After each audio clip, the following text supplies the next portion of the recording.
Hi AJ, how are you doing? Franklin, are you growing your hair?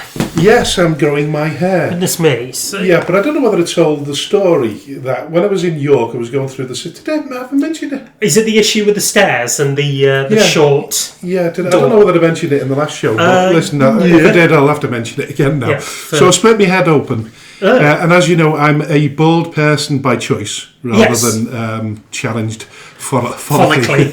So what I did decide was that, well, I'm not going to shave my head because you can't shave over a cracked skull. So I decided not to shave my head or my chin or my moustache. So now I'm beginning to look more like you. Follically blessed. Okay, yeah. That's but I don't know whether it suits it. A couple of people have said I look younger. I think the hair really makes it stand out as looking younger. Right. Okay, yeah. I don't know about the beard, which makes me because it's grey, isn't it? It is. Yeah, it's sort of George Clooney-esque. Yeah. Well, I consider myself to be on a par with him at least. What I've been pitching myself to. Listen, I think I'm gorgeous. You're reaching for the stars there, Franklin, and that's okay. That's a positive thing to do. Yeah. Confidence. Listen, you've just seen what's going on there before. It's all kicking off in the kitchen. It's all kicking off in the kitchen as we prepare for tomorrow night's race night at the Newborough Sports Club. So that we're looking really forward to that. As you can see, Rowena's dressing the cake. I don't know whether that's the right terminology. But she's full speed ahead. I think it's decorating the cake. Stress levels now that peaked. A massive height. No, can understand which that. You can understand. It's hard work. It's hard work preparing for it. The preparation for this has been going on for a few weeks now. Yeah, I can imagine. And it builds more momentum. Obviously, the closer you get to the occasion. Well, yeah, exactly. It's on Friday, isn't it? So it's on tonight. It is Friday. Yeah, well, I know we're recording on Thursday night this week, but it'll be tomorrow. When it goes out, it will be Friday night. Yes, it will. Yeah. I mean, listen, we might even get her speech. She might actually speak when she comes into the studio, not realising that she's getting recorded. Special guest appearance. Special guest appearance from everybody. Yeah. So what have you been up to anyway, mate? Not a lot this week, to be honest. I'm off work for a little bit. I'm not sure how many of you know, but I am a junior social worker by profession, and we've decided to strike. Sorry, remember you telling me that. Yeah, exactly. Yeah. So my profession is on strike for a month. So I was on the picket lines on Tuesday and Thursday this week. And where was the picket line? It was at County Hall in Preston. Oh, right. Just by the train station. Yes. And do you receive any sort of acknowledgement or change from the Reform Party? So nobody from the Reform Party. However, we did get Michael Lawton in. Michael Lawton is a councillor. He's an independent sitting in Preston. He's originally from Scotland, but I think he's lived in Preston for the last 30 years. I can't remember the name of his party, but he did actually come out and said, look, we understand that the demands on you versus the pay that we're giving you is probably not equal, so you do have friends inside. So explain that a little bit, AJ, then. I assume what you're referring to there is the fact that you're doing just as much work as social workers, but you're getting paid much less. That's about correct. Yeah.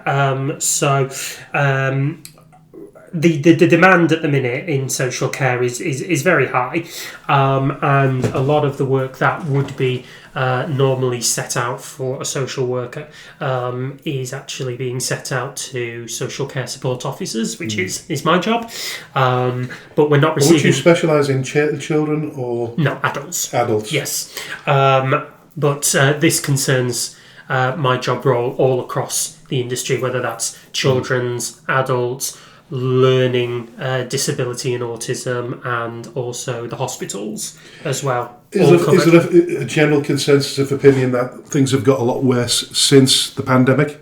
Yes. There's more demands being put on the entire social health and social care sectors, but with less funding, less wages, but more stress and more needs and demands. Yeah, so we're going on strike for better pay and better sort of working conditions. Thank you, Rowena. Listen, we're in the middle of recording, but say hello.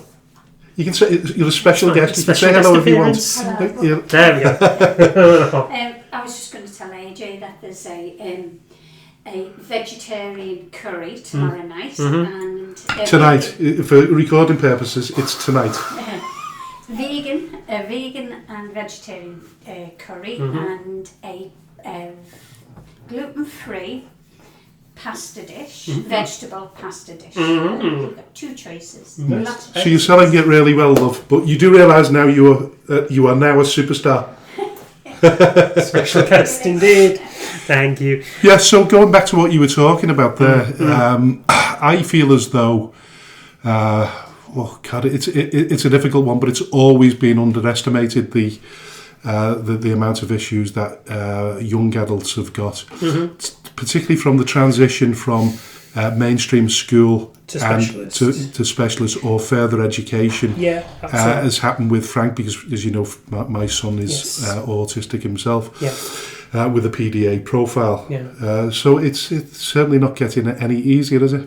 No, I don't think so. And I understand that the party that are now the majority party in the council have come in looking to make budgetary cuts where they can.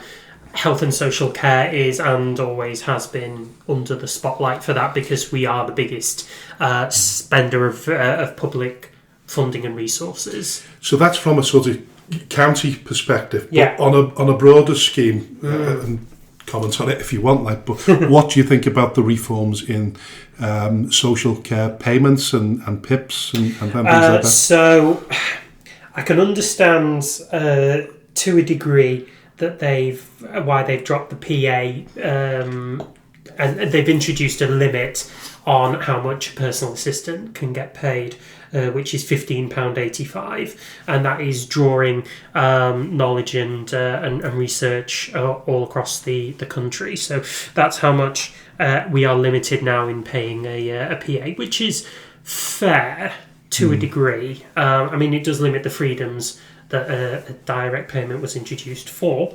but you've got to balance it out. But in terms of the PIP, because they're trying to sort of push people out of the system. So in that respect, there's not an awful lot that I do get involved with in terms of disability funding like that. I can make referrals into people if they're not sure that they're on the right funding amount. But other than that, I don't tend to really get involved with that. And unfortunately, my knowledge doesn't quite extend too much into that realm. The reason I mentioned it was because Carl Menace's Eaton, he's been quite vocal recently. He's been called in for an interview. He's been asked to verify his disability, hasn't he? Yeah, and it's like he stated that he's got spina bifida. That's never going to get away. He's also got an amputation, hasn't he? Well, yeah, and he also said that it's not likely that his leg is ever going to grow back anytime soon. And they're his own words. And great on him for sort of mentioning it and explaining what's going on, because I feel as though the system should be there to help people rather than to catch them out. Yeah. And I think somebody said to me the other day, possibly it's because of all of these huge exercises he undertakes, these challenges from John O'Groats to Land's End. And I recall a story, I don't know when I mentioned it in the show, but last week, but Tommy Smith, ex-Liverpool player. Oh, he came on and took he came on at Anfield and took a penalty, absolutely dosed themselves up on painkillers and what have you, and then somebody from I assume working pensions, whatever it's called these days, the DWP, had witnessed what had gone on, and then they suspended his payments. Eventually he did get them back, of course. But it just shows you that, even if you try to attempt to be a little bit fitter on one day, prepared to... You're prepared to kind of run that marathon. Mentally, not literally, with the DWP. Yeah, it's annoying anyway. But it's going to take us about 16 years to set the world to rights, Franklin. So should we just crack on with the show? I think we should. Let's do it. Hello and welcome to the Speaking Frankly Football Show. I'm Frank Hughes, the chairman of Skelmersdale United Football Club, and alongside me is my co-host and passionate press officer, AJ the Jet. Not that being involved with the football club is a prerequisite for hosting a football podcast, but it certainly helps. We are ready to dive headfirst into the vibrant world of non-league football in the Northwest, and we might even take a moment to discuss some of the bigger headlines in the sport. We'll explore life in the Northwest counties, bring you interviews with well-known faces in the league, and analyse how local teams are performing while making bold predictions for their upcoming matches. Nothing is off the limits here. We'll be diving into all kinds of topics, including complicated refereeing decisions and regulations that often leave fans perplexed. We want to hear from you too. This is your show, so don't hesitate to reach out with topics you want us to tackle. Let's get this conversation started and enjoy every single moment. We are speaking frankly. Hello and welcome to the Speaking Frankly Football Show. This is episode 14 of season 2, and a warm welcome to my co-host AJ. Hello, Franklin. Hello, everybody. Thank you very much for tuning in to Speaking Frankly Football Show today. We are well underway with the season domestically, and luckily for us down at this level, the football doesn't stop for the international break. So we still have club games coming thick and fast for the leagues and the cups. So we're going to do our normal Northwest Counties roundup. We're going to be checking in on Padiham. We're going to be looking at Glossop North End and the turning of the tide for Richard Brodie. Or we certainly hope it will. We're going to be looking at change at Litherland Remyca, as well as some little bits of news coming out of Alsager Town, Stalybridge Celtic, Clitheroe, Atherton Collieries, Southport and Marine, the usual favourites. We're going to look in as well on Radcliffe and Prescott Cables and Lower Breck, as well as Bury's decision to send out a weakened team against Runcorn Linnets. In the second part of the show, we're going to be interviewing Mr. Jamie Rainford, who is the new manager of Litherland Remyca, and then in the final part of the show we will be looking at all things Skelmersdale United, as well as our expert analysis and predictions for the fixtures ahead. Franklin. Yeah, nobody's ever actually called us out for using the terminology expert analysis. I think you can be an expert on just about anything if you talk about it enough. Listen, we've certainly conned them into that anyway. Have you got your results from last week? I haven't. You put them on the shelf behind you. I watched you do it. I know, but I've had to move it. Why? That's so much paperwork to get through. I know, Franklin, but that's like losing your birth certificate. Well, we'll have a look over that in the sort of last half of the show. But to be fair, a lot of the results actually are irrelevant because so many games were called off weekend just gone because of storm. We were pretty matched, weren't we, really? In terms of predictions, I think we pretty much went the same way. Well, listen, we'll look at some of the surprises in the results. But talking about the Northwest Counties and the Premier Division, we look at our local neighbours. It's been a good week for Bearscough with back-to-back wins on Saturday and again on Tuesday night. They beat City of Liverpool in the landlord versus tenant derby 2-1. Disappointing gate though, just 79. 79 is a very low turnout for Bearscough, flying high at the top of Northwest Counties Division 1. Slap bang in the middle. Weather? Yeah, the weather I think may have played a part. I mean, Tuesday wasn't magnificent. I mean, but we went for our brunch club, didn't we, in the morning? We did. And the sun started to crack the flags. I can't remember what the weather was like come 3 o'clock. Was it a little bit wet then? Was it? I think it was just windy. Windy, yeah. I think it was just rained windy. much, No, I'm not. I expected a bumper gate with the postponements as well. Well, yeah. But given the fact that the rivalry between the two of them, but strange. It was very strange, yeah. And they were one of the sort of few games going on that actually managed to to be played on that set. Was it the Saturday that they played? Yeah, there was a few games. There was. To be fair, they got themselves into a decent position. Will Lawson scoring after 10 minutes, then an exchange of goals between Fidan Hajari for City of Liverpool, and then Matt Hamilton scoring what proved to be the winner. So the game was virtually over and done with by the first half an hour. No goals after that. But yeah, a turnout of 79. I have a feeling that they might have missed a number on there. The weather, I doubt very much they had 790 in there. I mean, that's the entire population of Erskine, isn't it? You just have to put it down to the weather then, wouldn't you? So listen, Padiham still leaders. They maintain their status at the top of the league, even though their game on Saturday against Remy was postponed. They managed to a 4-1 win against Longridge Town, though. Yes, they did. Was that midweek, was it?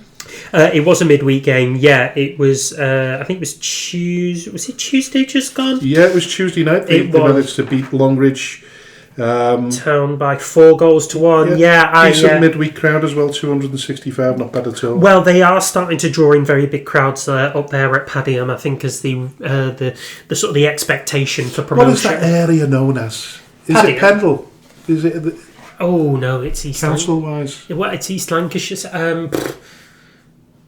I mean, it's right next to sort of Bacup and Cone areas, isn't it? It's just like a sub area of Burnley. So yeah, it's like Pendle, isn't it? Like, yeah, I think it is. But it's probably Pendle or at worst kind of East Lancashire District Council, whatever it may be. Padiham have started to remind me a little bit of Lower Breck. So if you remember last season, Lower Breck's fitness and their ability to score goals really late in the game was kind of outstanding.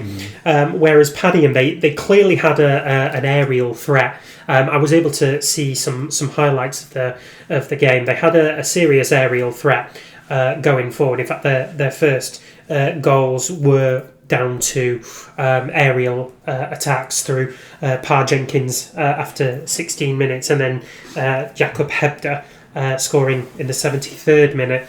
But then they scored 2 goals in the 88th and the 91st minute to very much kind of put a bit of shine on a scoreline that probably reflects quite poorly on Longridge, because they went in at half time 1 apiece, and Longridge were actually pressing Padiham for the points.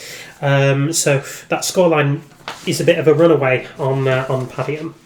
Yeah, well, like you say, they've proven to be strong in the latter halves of the game. So, 17, 18 minutes in the last, sort of within the last 20 minutes of the game, they've broken them down really well. They certainly have. Sign of a good team, isn't it? It is a sign of a good team. It's a very fit team as well. They were still running and still pressing well into the 80th and the 90th minutes. In fact, their third goal did come from as a result of high press against the Longridge defence, and forcing one of their defenders to make a clearance from his own byline. It didn't go very far, and Bradley Knox managed to steer one in for Padiham, and then Freddie Matchell slid in a fine finish for the fourth of the night. There, so they consolidate top of the league there, while Longridge are sitting. Is it 11th? They're sitting 15th. Yeah. Is it 15th? Mm-hmm. Yes, 15th. Yeah, but so it's getting cosy up at the top of the table there. Padiham, the first team to break the 30-point mark with 10 wins from 12 games, closely followed by Ramsbottom. It's a good haul, isn't it? They're proving to be not the greatest goal scorers in that top 4, but certainly not conceding a great deal either. So the defensively, they're looking really, really good. Yeah. A team that we often mention, our coverage concerns Atherton Allow. They beat AFC Liverpool at the weekend by 3-0. But up against a really, really strong Earlham team, they managed to lose by the same scoreline themselves in midweek. Earlham looking really good. Yeah, we thought that this might be a bit of a case. So LR, again, able to see some highlights for their game against AFC. Liverpool, typical performance from a Davy Jones side. Defensively, very robust, very astute. But attack-wise, they're utilising their two fullbacks really, really well. George, God's sake. I'd written these down as well, so it made me look smarter. Chadwick and Brooks. That's Chadwick it. and Brooks. Yeah. So they're the right back and the left back, and both of them had a hand in the goals that were scored. Gorgeous sort of 1-2 between two of the LR attackers, and then Owen Green lobs it over Ben Barnes in the AFC Liverpool goal, which is not an easy skill by any stretch of the imagination. No, when he's 6'7". Ben Barnes is about 60'7". Yeah. Listen, I've reintroduced the form tables, by the way, as well, so you might notice there, just underneath the tables. So Prestwich Hayes are at the top. Believe it or not. Oh, what a treat. Yeah, it's still middle of the table, so it seems that whatever they've done in the last 6 games.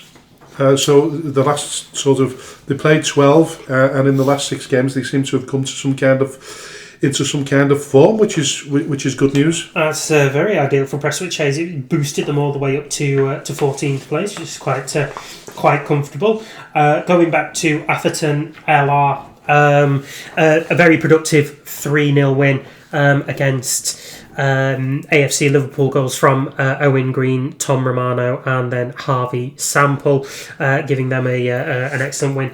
But the reverse scoreline, as you say, against Earlham, who we know to be an extremely good team, particularly at home, which I believe they were. Unfortunately, these kind of results are going to be. They're going to be part and parcel of new promotion from Atherton, aren't they? Very rare that they're on the end of a scoreline like this one, but I think it's going to be a bit more frequent than what we're used to in the Division 1 North. Nonetheless, though, they've done excellent. Listen, they're very much finding their feet, and they're doing a really good job of it at the moment. So listen, they can only get stronger as they go on. But listen, let's talk about Glossop North End. It's really getting much harder for Richard Brodie. 3 consecutive defeats at home in the league. Yes. Put an enormous amount of pressure on him. I contacted him during the week. But looking at the calibre of competition he's had over the last 2 games, or 2 or 3 games, he's had to play Atherton LR, Chadderton and Stockport Town. Now, the last game was on Tuesday night against Stockport, and they were reduced to 10 men when Ethan Sutcliffe was sent off early in the second half. So I assume that had played a big part in the defeat. Brodie's post-match interview was quite explosive, bemoaning the standard of the referee, and he's got a point. As we all know, the standard is by and large appalling. Yeah, he called it the most embarrassing, disastrous, shocking, humiliating, arrogant officiating he's ever seen in his life. I did watch it, and I did. That's a very, very quotable piece from Richard Brodie, but you can understand exactly why. He'd made a couple of changes to his starting 11, and then they got off the mark in the greatest fashion when Sutcliffe himself actually scoring after 54 seconds to put them in the lead. Stockport Town did equalise towards the end of the first half. They'd started to kind of come back into the game. Brodie mentioned that they'd hit the crossbar twice before equalising. So those kind of things you can sort of push away, as being par for the course at this level. But then the second half completely turned it around, really. Unfortunately, that red card cost them very, very dearly. And his particular gripe is the fact that the referee doesn't actually appear to have seen the incident, which has caused the red card. Brodie asserts that the referee has listened to the noise being made by the Stockport Town players and played to their tune, which we are seeing and we are experiencing at our level and upwards. Well, I think we'll talk about that when we talk about Skem at the end of the show, because we've been on the end of some poor decisions ourselves, haven't we? I'm afraid so. Yeah. But Brodie has mentioned as well that his fans, and there were about 250 of them that turned up, so they are turning out en masse still to support him and the team. And they're clapping the team off. They clapped them off, yeah. It was a much improved performance there. And, seeing what the fans were writing on social media, you can see that they're very much behind Brodie. The majority are.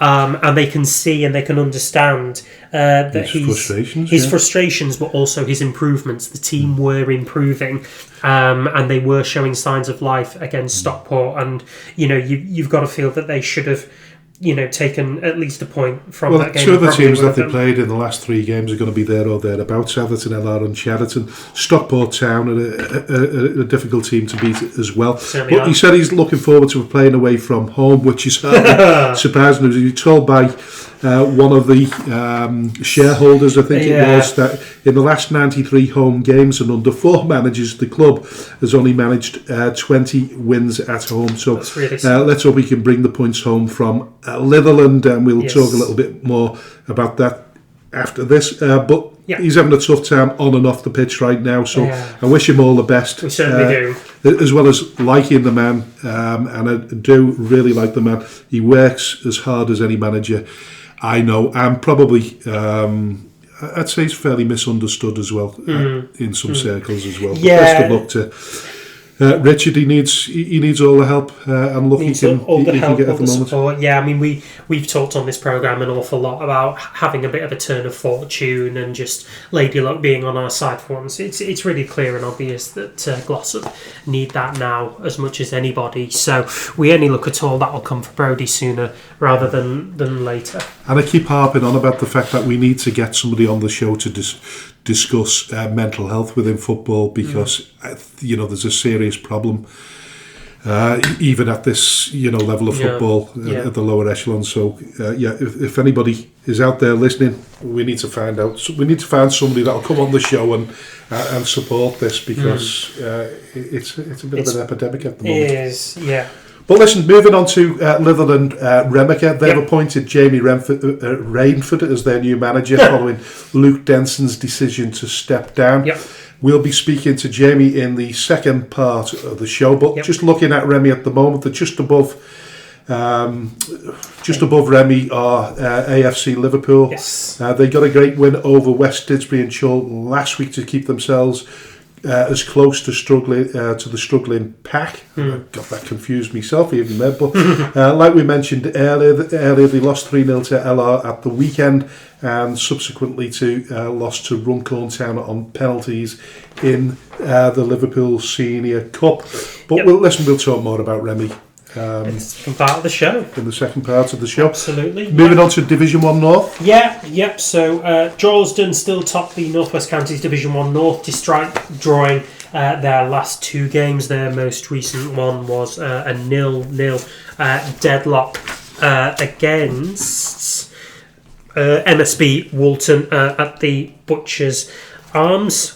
On the weekend, they managed to survive the onslaught from Storm Amy and played out a draw as well. A 3-3 draw on the Fylde Coast against Thornton Cleveleys, and they did well in that one as well, because Thornton Cleveleys, who we know had a reasonably strong start to the season, they kicked on to lead 3-1 just before the hour mark, when Droylsden's top scorer, Nelson Van, drew one drawn back, and then in the 96th minute, Cody Artwell snatching a point for the Bloods to keep them at the top of the table.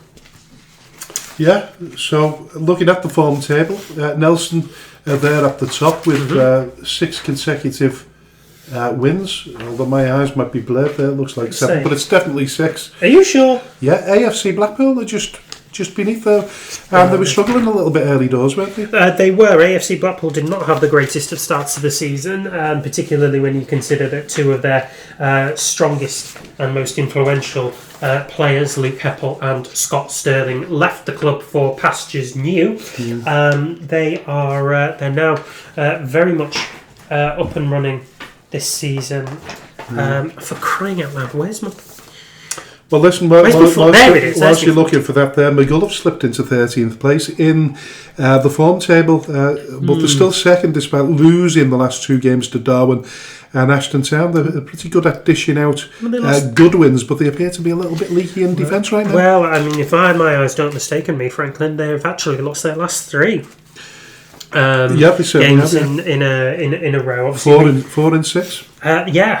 Last 4 in 6, which is not the consolidation of a positive start that Joey Burns would have wanted at McGull, particularly after a series of strong signings were indicated during the middle of the week, including Ruben Denton and Jamie Nicholson, both Skelmersdale United alumni.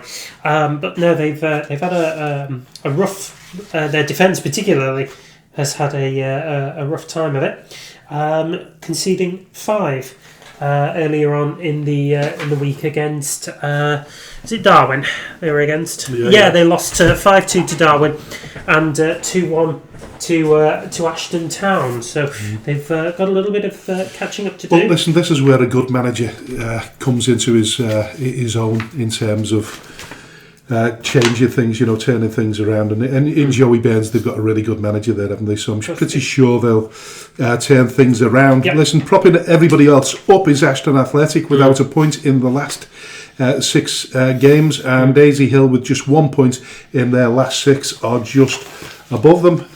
In the form table. Steeton and Garstang and Bakeup just above them. Steeton is a bit of an odd one because after that really strong start to the season, they've now dropped off with they got no win in their last 6 games with just 2 draws to kind of to complement that as well. So it's an unusual one from the Chevrons over in West Yorkshire. But Ashton Athletic are in real trouble at the minute. I know they had that great opening day win against Daisy Hill, but then after that it's just been loss after loss after loss for the boys in Broxteeds Park. It pretty much looks like what it was for us last season in that division there in terms of picking up points was really, really hard. And you've got 2 teams here now. We know there'll be one that'll pull away and somebody else will drop a little bit further down, possibly during the season. But they certainly looks as though that bottom 4 or 5 teams are going to be pretty much in a relegation battle for the best part of the season, unless they pull off something. Yeah, and that's really bizarre. Well, I mean, I say it's bizarre, but I mean, our own struggles were well documented going into the Division 1 North. But Cone and Squires Gate, 14th and 15th in the domestic table, although Cone have won their last 2 games, but Squires Gate have picked up the odd point or 3 here and there, but otherwise both of their forms are very inconsistent and not quite in time with the kind of performances that we thought a team relegated from the Premier Division might have been pulling together. I was sure that those 2 teams would be looking up ahead towards the Drorsdens and the Nelsons and trying and challenging them for promotion or playoffs, but it hasn't panned out that way for either of the 2 teams, really. Neither of them were in action over the weekend. Cone were due to play Daisy Hill, but that was postponed. And Squires Gate were due to host Holker Old Boys, but again it was postponed due to the weather. So those teams have to make a bit more out of what they've got. Otherwise, they could be in real bother. Does any of those teams look like they might be relegated from this league, or is it just a case of just trying to avoid finishing bottom? I think Ashton Athletic definitely, but actually relegated, because we talked about how much of a how many different ramifications there were for Skelmersdale United at the end of last season when we ended up with 8 points, didn't we? Ended up with 8 points, but a very low average points Yeah, I think you've got to finish with around about 24, 25 points, haven't you, to be in the the best of the worst, if you like. But listen, I was looking at something a little bit sort of more obscure or what you wouldn't have probably considered before. Yeah. But looking at the average amount of games that have been played in the Division 1 North now, you'd say it's around about 7-8 games. Yep. Call it 8 games. Yep. By this time last season, we'd played 17 games, and I know that's in all competitions, but at that point, we'd have probably only played a couple of cup games. Well, yeah, so you're talking about 15. We played nearly double the amount of games at this juncture. A lot of midweek games that were going on last season, weren't there?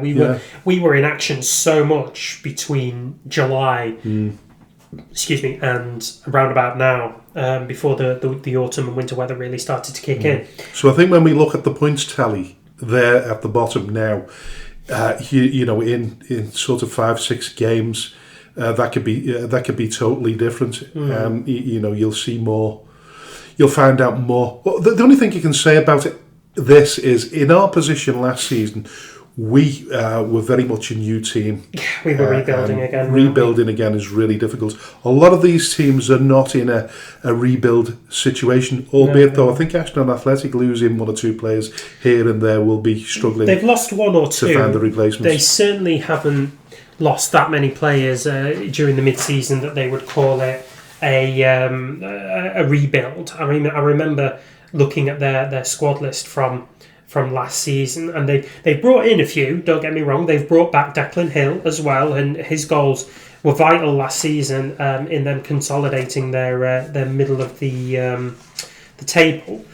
But just this year, it just isn't there. Where's Declan gone now?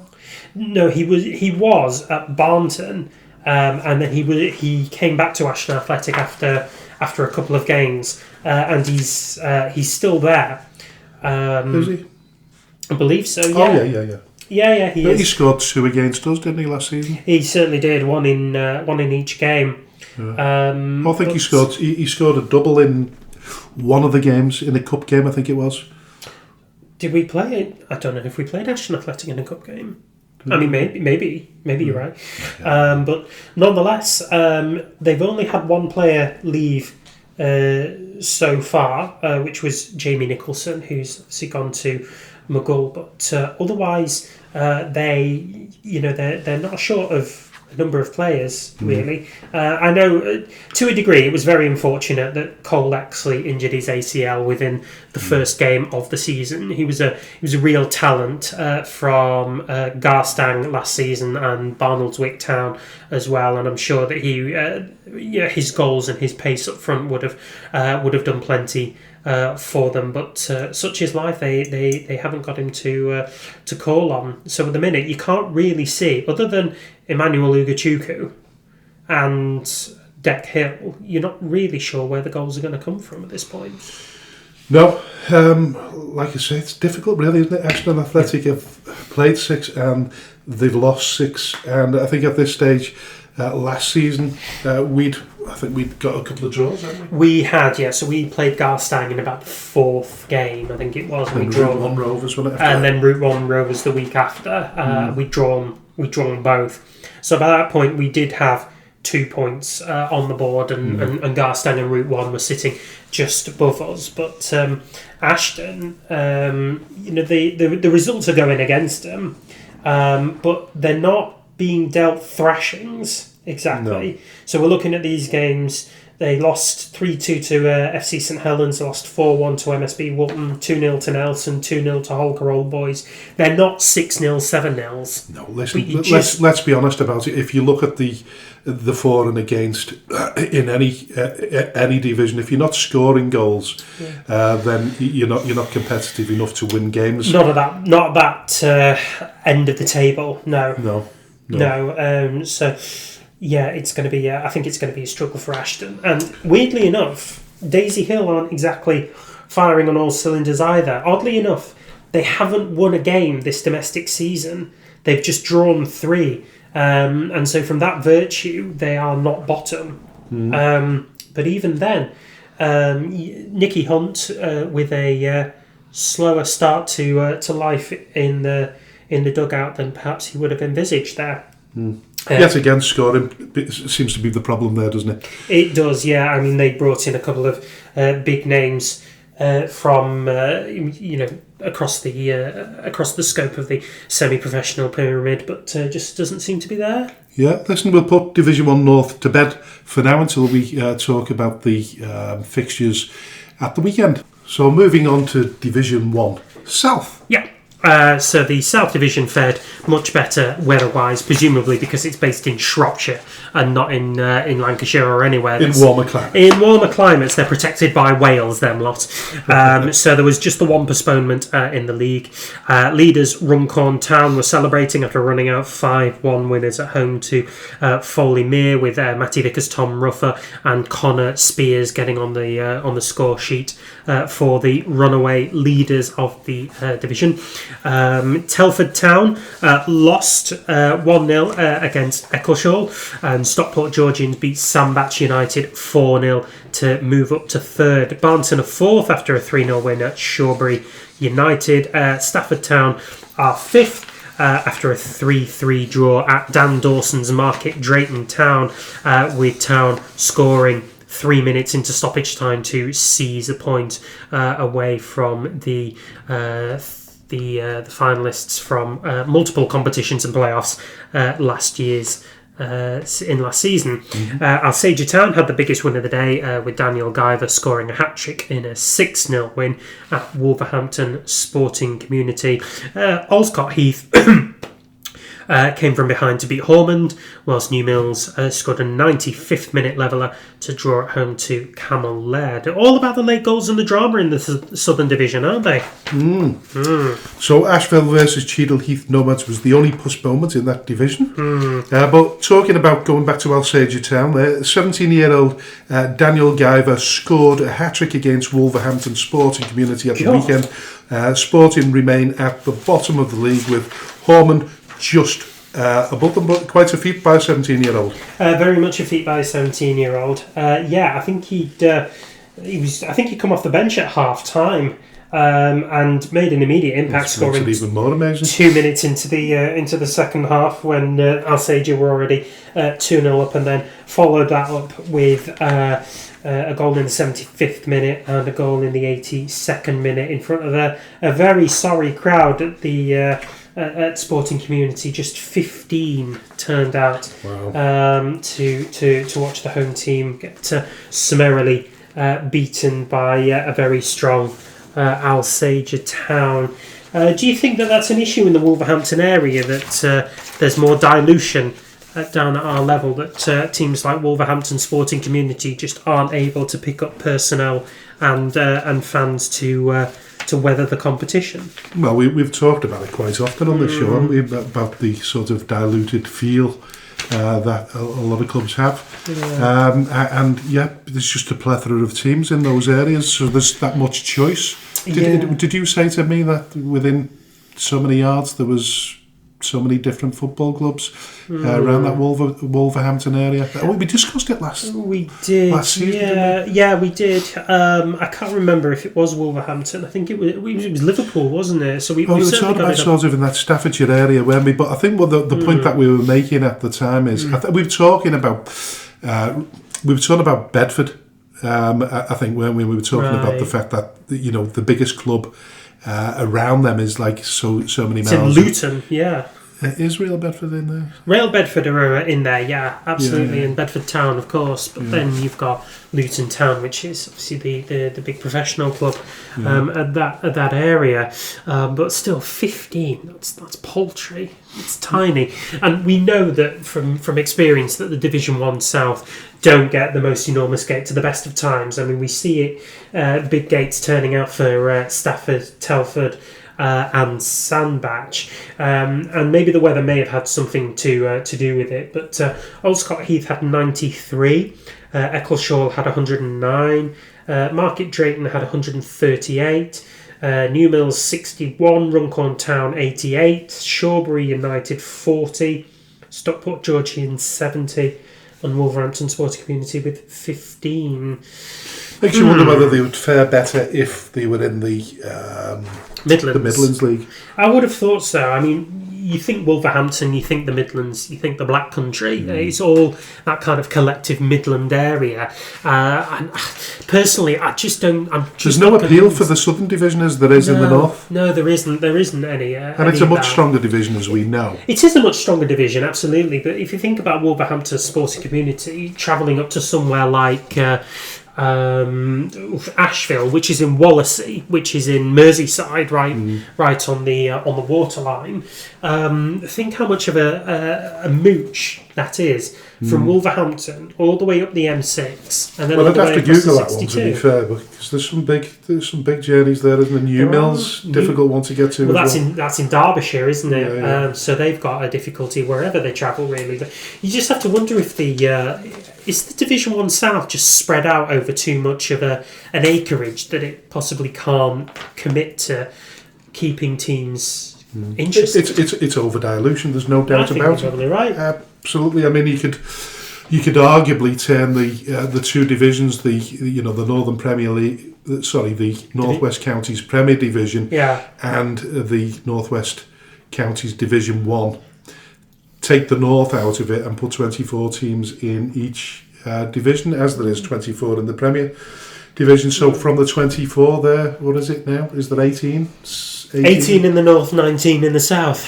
Yeah. I think it's over diluted. But listen, those people that are putting all the hard work in there wouldn't agree with that, and you have to have a certain amount of sympathy for them, because if you're running a football club at that level, and it is a decent level, Northwest Counties, Step 6, and only 15 people are turning out, then it's a tough life. It is a really tough life. Yeah, you kind of start to wonder, what's the point, particularly for Sporting Community, who've after 10 games have registered just 1 win and 9 losses, 9 goals scored, 40 conceded, which is easily the worst of both worlds in the division. So they were given a reprieve at the end of last season by the FA. They were in the same bracket as us. They were in the sort of the worst of the worst. Unfortunately, they came out reprieved. We didn't. But you have to wonder whether this is their year, unfortunately, because they've got an awful lot of work to do if they're going to get out of that. And like I say, no disrespect to anybody in that Southern Division there. We've had to take the drop into the Liverpool County Premier League. We know how difficult it is to run a football club, and the disappointment of not being in the Northwest Counties on top of that as well has made it really, really difficult. So listen, best of luck to anybody trying their damnedest to survive at that level, because we've been there before. But listen, we'll turn to other news. Stalybridge Celtic, congratulations to John Mackin, manager of Stalybridge, who's been named September's Northern Premier League Step 4 Manager of the Month. Congratulations to him, that's well done. Flawless run of games and 4 wins out of 4 has seen Celtic rocket up into the top 5 of the Northern Premier League, and having beaten Bury twice, once in the domestic league, once in the cup game, they're very much on a hiding to nothing of the Celtic as they go into October in full confidence. Moving on to Clitheroe, following a really good run of form. They were battered 4-0 by a good Avro team away from home on Wednesday night.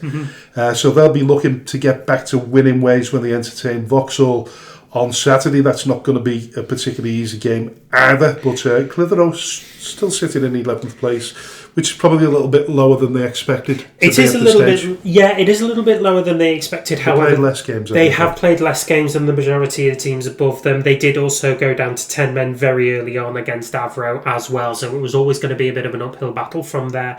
That being said, they did go in at half-time 4-0 down, correct, but they came out the second half with a very good defensive display behind them to keep that scoreline to 4-0. They were also without Leon Creech, one of their top scorers. He wasn't available for the squad against Avro, so they will hope to have him back for the weekend game against Vauxhall. Atherton Collieries. Right, Michael Clegg fired a rocket up the players' backsides following their exit from the FA Cup and the FA Trophy. We had him on the show the other week. They're now unbeaten in the last 6 games, following a 2-0 win over Nantwich Town on Monday night. They're now in 8th place in the Northern Premier League West Division. Not normally one for supporting a manager that has rant over his players or lack of form, as you know, but in this case it seems to have done some good. Yeah, Clegg mentioned in that infamous interview post-Atherton LR game that some of the players would never play for Collieries again. So it seems to have proved, as the team have now gone unbeaten in the last 6 games, and once again a team in fine form heading into the autumn months. Yeah, and good luck, and long may that continue for Cleggy. Absolutely. Unfortunately, we go to matters disappointing on the Mersey coast as Southport replaced Peterborough Sports at the bottom of the National League North after a 2-0 defeat at Spennymoor Town. Neil Dans having a very, very difficult period in his first management role for Southport. They play FC Halifax Town in the final qualifying round of the FA Cup this weekend at Hague Avenue. Halifax play 1 division higher in the National League Premier. A win for Port would be great financially for the club, but could most importantly kick their season onwards. That being said, their next league game is away at Oxford City, who are down towards the lower end of the National League North themselves, but it is going to be a long road and a long season for Southport unless they start picking up points and quickly. How do you see that happening? The change, if it comes at all? So, when we discussed the new takeover from Southport, they made it quite clear that they were going to be investing in young talent. We know from experience that young talent is no experience for old heads and experience, and it could very well be that Southport just haven't got those aged heads that they need to, keep cool and keep calm. I understand the Spennymoor game because Spennymoor are doing excellently at the minute. I think they're about 6th, 7th in the table at the minute. So there are some games that can be explained away as just simply a team being better than them on the day. But I think Dan's has to make a point of trying to get some aged heads in there to try and get... Because they're not getting battered, are they? No, they're not getting battered at all. So listen, David Cunningham and Kieran Malone took over from the Big Help group around about June, was it? It was about June, during pre-season, and they made no bones about the fact that it's going to be a difficult job. And I think we mentioned it last season. I think it's been a huge eye-opener for them, how they resurrect themselves from the situation that they're in. Like you say, they've got to bring maybe a few old heads in, and it's going to cost them a few bob more. It is. But they haven't got bottomless pockets. No, we knew that straight from the start. So did the new owners. They made it very clear that they weren't just going to be throwing money into the club. I think they cleared the debts once they were aware. Cunningham and Malone trying to make it a sustainable business. But equally, they're trying to, float and stabilise the club in the National League. We know that it's a competitive league, and I think the last few games have been, a bit of a testament to that. But where really their only joy seems to be in the cup competitions, beating Radcliffe.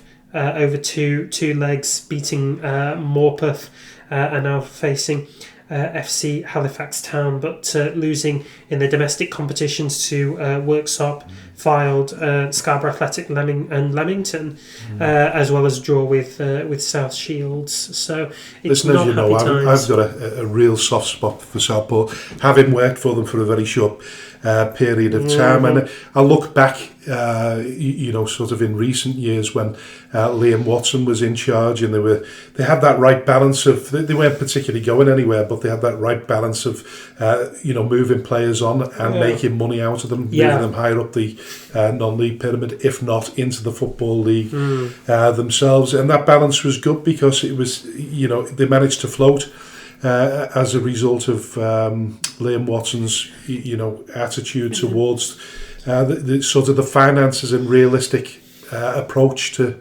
being at a level where you understand. So I just hope they can. It looks pretty grim at the moment, but we know things can change dramatically. It's early doors still. It's still 10 games, isn't it? And they've got another.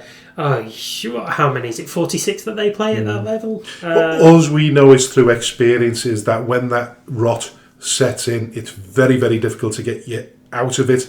Every decision goes against you. There's no doubt about it. It does as well, and you feel every bump and bruise along the way. So listen, best of luck to Southport, and hope Neil Dance can turn it around. But a really good win against Halifax and getting into the first round of the FA Cup will do their bank balance no harm whatsoever. Absolutely. Maybe it starts to kick-start the season. It'll give them momentum against Oxford City. Oxford are just above Peterborough Sports, who are sort of sandwiching the two clubs at the minute. So that could be a real winnable game for Southport. And a sort of early 6-pointer. Could be an early 6-pointer. I mean, like you said, there are still 36 domestic games to go, so it's still early doors at the minute. Moving on to Marine, they managed to pull off a shock win at Macclesfield, although it has to be said Josh Kay's 20th minute sending off might have that did really help. I saw the tackle itself. It was a bit of a 50-50. They were both chasing the loose ball. Marine's player, I can't remember who it was, but he won the foot race, and Josh Kay just sort of slid in, 2-footed, studs up. I think the referee did make the right call. There was no hesitation in his decision making, and then Marine managed to, I think it was just a cheeky flick from a low cross into the far corner that gave them that 1-0 win. But quite an interesting stat coming out of that game. That was Marine's clean sheet was the first time that Macclesfield haven't scored at home in 44 games. And I know we haven't mentioned result. it. No, we haven't mentioned it in the. And maybe we should sort of jump a little bit ahead to Macclesfield, but before we carry on. But what I was going to say is that because of that win, Marine have leapfrogged Macclesfield into 13th position.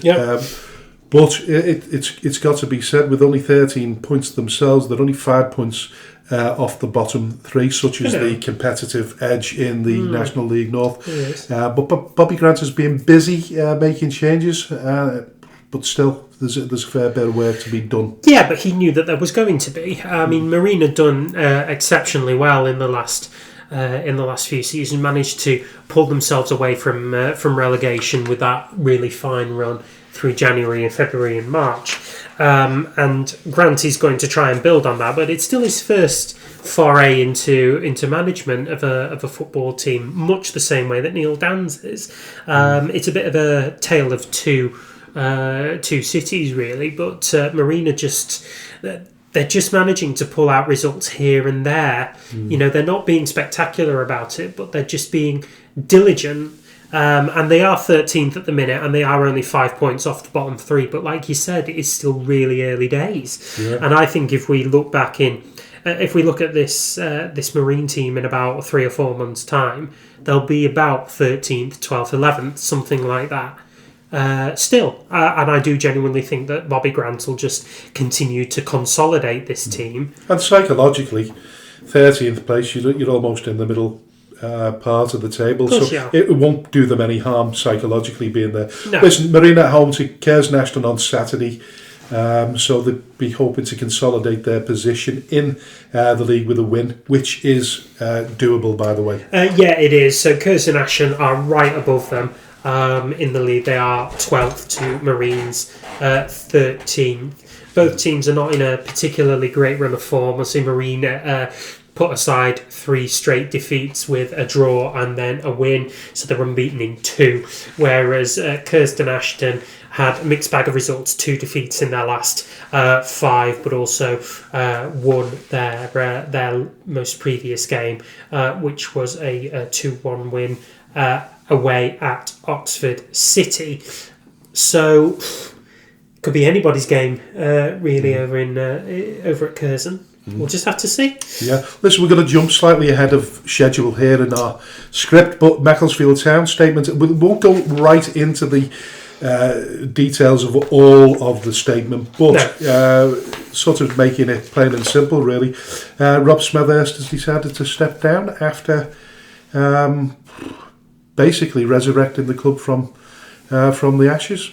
Yeah. He has. So Robert Smethurst was a very much a leading light when Macclesfield FC folded and Macclesfield Town, the Phoenix club, came into being down at North West Counties level, and has seen their rise up through the ranks, up through the glorious days of the Robbie Savage era, and is now seeing his team try to stabilise themselves in the National League North. Well, Smethurst himself has decided to step down from all involvement in day-to-day activities at Macclesfield Town FC. He's decided to do this with the very best interests of the club at heart, and they, as the club, are fully understanding the rationale that has led Rob to make what has unquestionably been a very difficult decision on so many levels. They've said that without Rob Smethurst, there would be no Macclesfield Football Club, and certainly not the one we have all seen before us today. It's worth noting he'll retain his shareholding, and as a collective, he will help the club as much as he can. Yeah.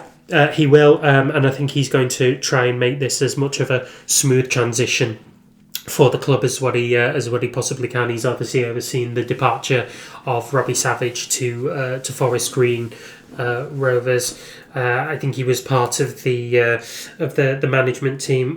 What brought in the new manager, John Rooney, Wayne's brother. So, do you read anything into this? Because it does feel to me very much that he lost a little bit of heart when Robbie Savage left. He was very disappointed by that, and albeit he didn't want to throw his mate under the bus. No. He did seem to be extremely upset and disappointed by his departure.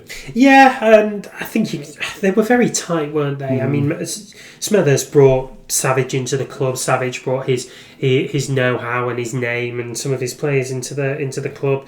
They lived and breathed it together, and since Robbie's gone, he's admitted that he's struggled with Savage's departure, and he's had added pressures, but he just wants to do what's right for the club, and there's an evolution with the club that he feels he can't carry them through. So are these added pressures because of his day-to-day, his own business interests off the field? Yeah. Or is there a sign there, and I'm only suggesting there's a sign there that we're looking at, again now, somebody to come in with deeper pockets to propel them, because they're struggling at the moment, aren't they? Well, they are and they aren't. So they're in 14th position at the minute, and for a newly promoted team to go into the National League North, that isn't bad at all. It's quite encouraging. Robbie took a couple of players with him, didn't he, as well? He did, yeah. Wouldn't have made life easy. No, of course not. But they'll have been paid sort of relatively well for it. Unfortunately, Macclesfield were going to find that they are going to struggle in this league. That being said, they are above heavyweight teams. They've had better results than Chester and Darlington, both of whom are sitting below the Silkmen in the table. They've had 3 losses in the last 5 of Macclesfield. They've also managed to string a couple of positive results together. So at this stage, you just want to say that Rooney needs time. But now with Smethurst kind of having stood back from the club, you kind of have to wonder what is really going to be next for them, and whether it's going to be somebody with deep pockets or whether it's just going to be somebody to come in and just stabilise them. Yeah, it's all about finding your natural level. I mean, some clubs... We've talked about this, yeah. Yeah, some clubs are sort of way above their stations in terms of the levels. And we'll talk about Lower Breck and the achievements of them in a minute. But listen, we'll park the bus on Macclesfield and just wish them all the best. And of course to Rob Smethurst, he must be a little bit of a local hero for what he's done over the last 5 years. I've no doubt about it at all. He was the man who came in and just consolidated all the debts of Macclesfield town when they were wound up, and has made this Macclesfield FC truly an amazing revival story in its own right. Yeah, and he's certainly earned a rest now. Yes. So moving on to Radcliffe. Yeah. Go on. Rio Clegg has won the Enterprise National League North September Player of the Month award for his outstanding contributions over recent weeks. So Bernard Morley and Anthony Johnson are doing a cracking job there right now. 3-1 win over Alfreton Town at the weekend, moving them up to 6th place in the league. A difficult season following promotion to the National League North, but they seem to have found their feet. The job doesn't get any easier for them. They've got a very difficult away game to Kidderminster at the weekend. Yeah, because they had that really difficult season last season. They were sort of flirting with relegation for a period of time, but both them and Marine managed to get themselves back out of the mire. Yeah. So listen, best of luck to them. They seem to be doing a really good job in finding the feet there. They very much so. Yeah. Who knows? Maybe they're thinking about promotion or playoffs at this point. We'll have to just ask them what their theory is, although I'm sure they'll play it down and just insist that they're taking it one game at a time. So Prescott Cables, and a huge congratulations to Peter Clark, who has appeared in football for the 1000th time. So he started out his career at Everton, and he had spells at Blackpool, Port Vale and Coventry before Blackpool signed him on a permanent deal. And he's played for a host of league clubs, including Southend, Huddersfield, Bury, Oldham and Tranmere. And now he's signed for Prescott Cables at the beginning of the season at the age of 43, and made his 1000th appearance at home to Lancaster City in the FA Trophy, and suitably given a guard of honour as well. And even better than that, Cables beat Lancaster City by 2-0. A brilliant feat, that is. We talk about 1,000 games through in management. It's very rare that you find it as a player, though. Yeah, and 750 appearances within the Football League as well. So that's stunning. Marvellous, isn't it? I mean, I think the only person sort of compares to that at the moment is the big lad from Vauxhall's. Kevin Ellison. Yeah, he's a bit of a journeyman himself. At the age of 46, you can reasonably sure he's around about the 1,000 appearance mark himself. We don't talk about the Cables much, but they are doing really well in the Northern Premier League division, Premier League. They're sitting in 7th. They average around 700 fans to the gate, with only Hensford, FC United of Manchester, Stockton and Workington averaging better. It was a club who looked to have hit hard times a couple of seasons ago, controversially losing Steve Daly as their manager in the summer of 2024 for financial reasons. Dave Dempsey, Bursco's manager, replaced him, but lasted only 5 days when Graham Black completed a takeover of the club as new chairman and brought Daly back into the club. From a memorable point of view, leading up to the end of the 23-24 season, a 3rd place finish meant that Cables qualified for the playoffs for the first time since 2018. Victories over Bootle and City of Liverpool in front of capacity crowds at Valerie Park earned Prescott promotion to the Northern Premier League for the first time in 15 years. Yeah, so Prescott are really doing well in the league, as we say, currently 7th. But they've got a difficult trip to Cleethorpes Town this weekend. Yeah, that's never an easy place to go, is Cleethorpes, very much a heavyweight of the Northern Premier League West. I've been to Cleethorpes. Oh, I've got family who've from Cleethorpes. Well, I'll tell you the story about Cleethorpes. So it's James's 18th birthday or 16th. It was one or the other. Skem were playing. What was the name? It begins with a W. Willenhall, was it, or something? I can't remember. Some team like that up close to Grimsby. They were playing them in the FA Vars, so we stayed in a hotel in Cleethorpes. Okay. Yeah, went out for a bite to eat during the night, and when we were on our way back to the hotel, a group of young lads started throwing Budweiser bottles at us, which only just missed us. Right. So not a great impression. Yeah, useless piece of information, but not a great memory of being at Cleethorpes. No, not at all. But hopefully Prescott have some better memories of it this weekend. So Cleethorpes currently sitting in 10th in the Northern Premier League West, having lost 3 and won 2 of their last 5 games. Ironically enough, Prescott are in 7th, having won less games than Cleethorpes, but appear to be something of a draw specialist, having drawn 7 games in total, 3 of which were in the last 5 games.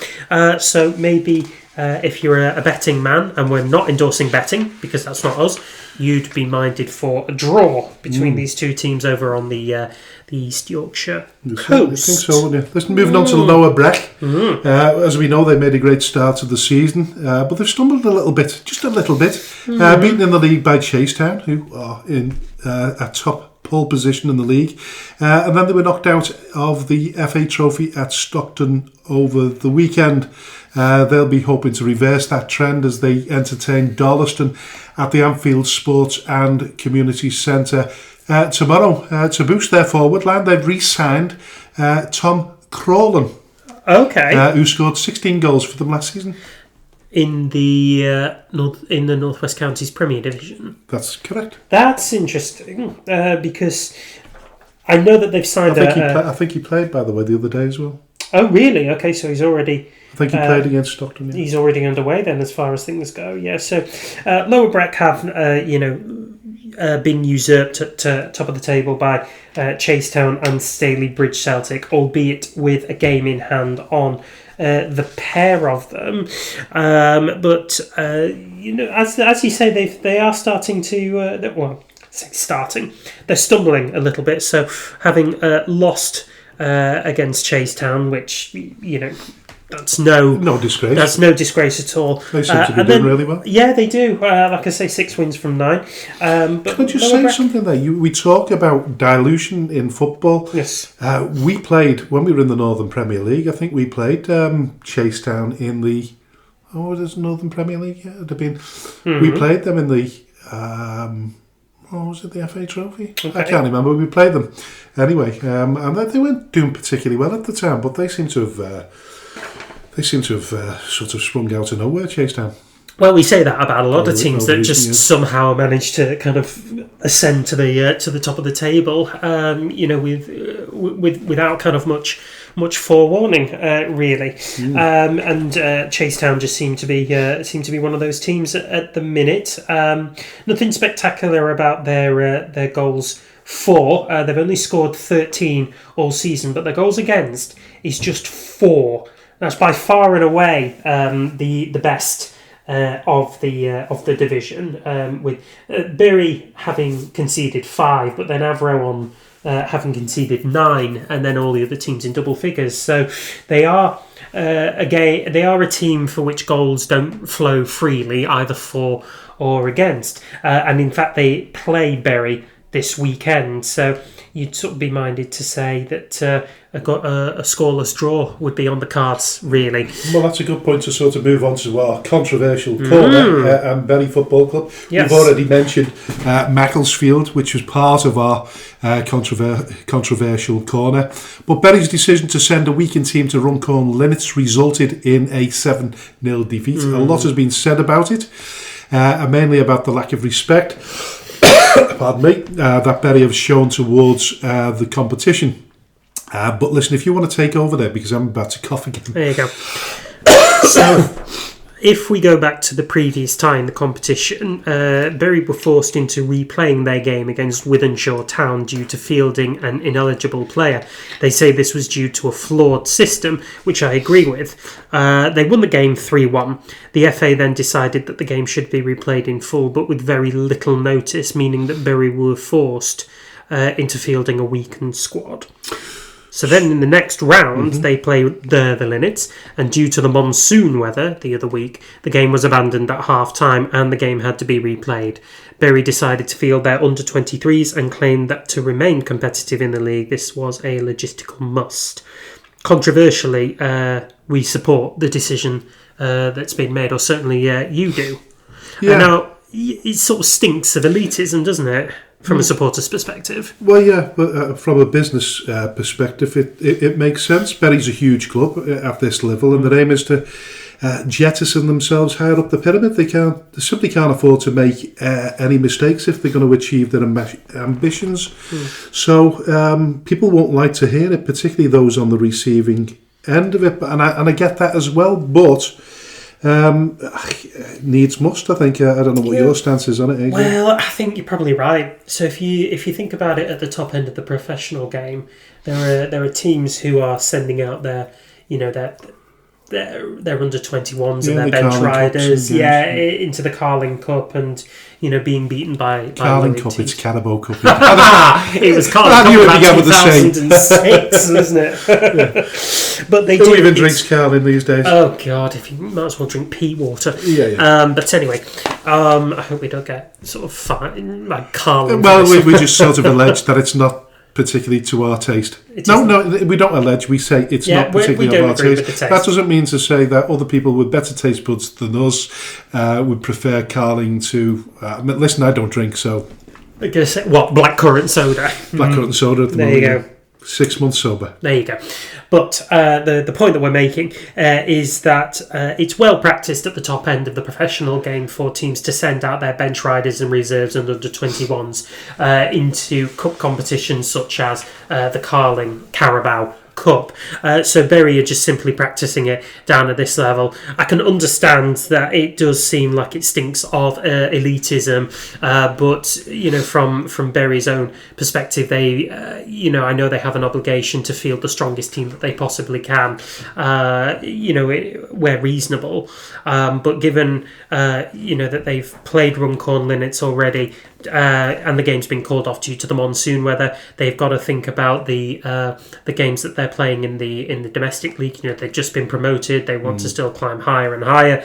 That maybe it is a reasonable time for them to field players and give them a run out. So I can kind of understand it. Yeah, and listen, we understand the other side of it. The flip side of it is if Skelmersdale United Football Club were hosting Bury in a cup competition and all of a sudden they announced that they were sending their under-23s, then we'd be worried that the gate would be considerably lower and our chances of making money off the back of Bury were limited by that. But, like I say, it'd be interesting to see what their thought process is on it, but it's a huge organisation, and I know, like in that original tie when they had to play Wythenshawe Town again, they were given really, really short notice in which to do that. So, there's not so much a big fixture backlog at this stage, but it could be, and I think if you're 2 or 3 games behind. Then you've really got to be ahead. You want to be ahead all the time, and I think I don't know whether it happened so much did it happen really when they were winning the North West Counties Premier League last season.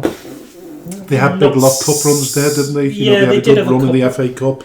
They did, yeah. I think did they get to the 4th or 3rd qualifying round, something like that? 3rd qualifying round. There you go. Yeah, and they'd made reasonable. 4th qualifying round, I think it was, and they didn't quite get any further. But that, when you look at the fact that they finished top, did they in the end, or was it Lower Breck? I can't remember now. No, Bury finished top because they beat Burscough in front of about 8,000 fans. But they had a backlog of fixtures, didn't they? And that must have been a really, really hard. They did well. They did exceptionally well. I mean, they went on some kind of run that's totally unbelievable, wasn't it? They had 7 games in hand on Chadderton at one point and Ramsbottom at the top end of the table. So, but you can't keep on doing that without getting the knock-on effect, can you? Yeah, of course. So in that respect, and you don't want to risk injuries, do you? No. I mean, still at this level, they aren't professionals. They're still semi-pro. All their players have day-to-day jobs. Yeah, listen. Got to protect them. Anyway, buried. Some of the bad news with a 1-0 win over Trafford on Tuesday night. Yep. and possibly they can silence the critics even more if they beat Chasetown at the weekend at the top of the division. Bury could go above them on goal difference with a win. Everything to play for. Yeah, listen, after all said and done anyway, the 7-0 defeat to Runcorn Linnets, they let themselves down a little bit. Something to do with setting off supporters, setting off pyrotechnics? Yeah, so Linnets fans, and there are videos of this, Linnets fans celebrated that win by setting off a load of pyrotechnics, fireworks, smoke cartridges, all of that. And the club had this to say: another excellent performance on the field by Runcorn Linnets has again been tarnished by senseless acts involving a small minority of our supporters. Following instances at our last 2 games of pyrotechnics being released inside an opposition ground and now within our own stadium, we again remind fans of their obligation to behave responsibly and within the law when attending matches. FA regulations have recently been modified, with referees now being required to officially report any such incidents, even if the offending objects are not thrown onto the pitch. Any breach could result in the club being sanctioned. I get it. Pyrotechnics aren't the most amazing things to kind of set off at games. You know, they could fly out of hand, could hit somebody, could end up setting fire to somebody. Do you remember that incident at the AC Milan game when their goalkeeper got hit by a pyrotechnic and it burned his shoulder? Oh, crikey. Yeah, that was 2005. That was a while ago. But there can be serious consequences to it, can't there? Of course it can. I think the problem is that we've got at this level is that, unlike the Premier League and the Football League, is we don't check people's bags on entry, do we? No, we don't. Maybe that's something that Runcorn Linnets might be doing, and certainly the opposition when Runcorn are travelling to other clubs, maybe they'll have a bigger presence, and it just to stop it from happening. The minute that they know that they're not going to get away with it, is the minute it stops. Start to bring it down. Yeah, I think you're right. I think it's difficult to police it at this level, and I think it's difficult to police it at any level of the semi-pro pyramid, because again, you're relying on volunteers to go through the appropriate search training, because you have to you have to be trained in a certain way to search people and bags as well. So it is a bit of a difficult process to follow. Well, given that story there, when we were at York the other week, Rowena had done a bit of shopping before she went into the ground. So she had a backpack and she had a candle with a glass holder on it, and they weren't going to let her in at one stage unless she disposed of it. Oh, no. But once she explained a predicament, they managed to let her in. But yeah, it's a difficult one. But I think what supporters have got to realise is that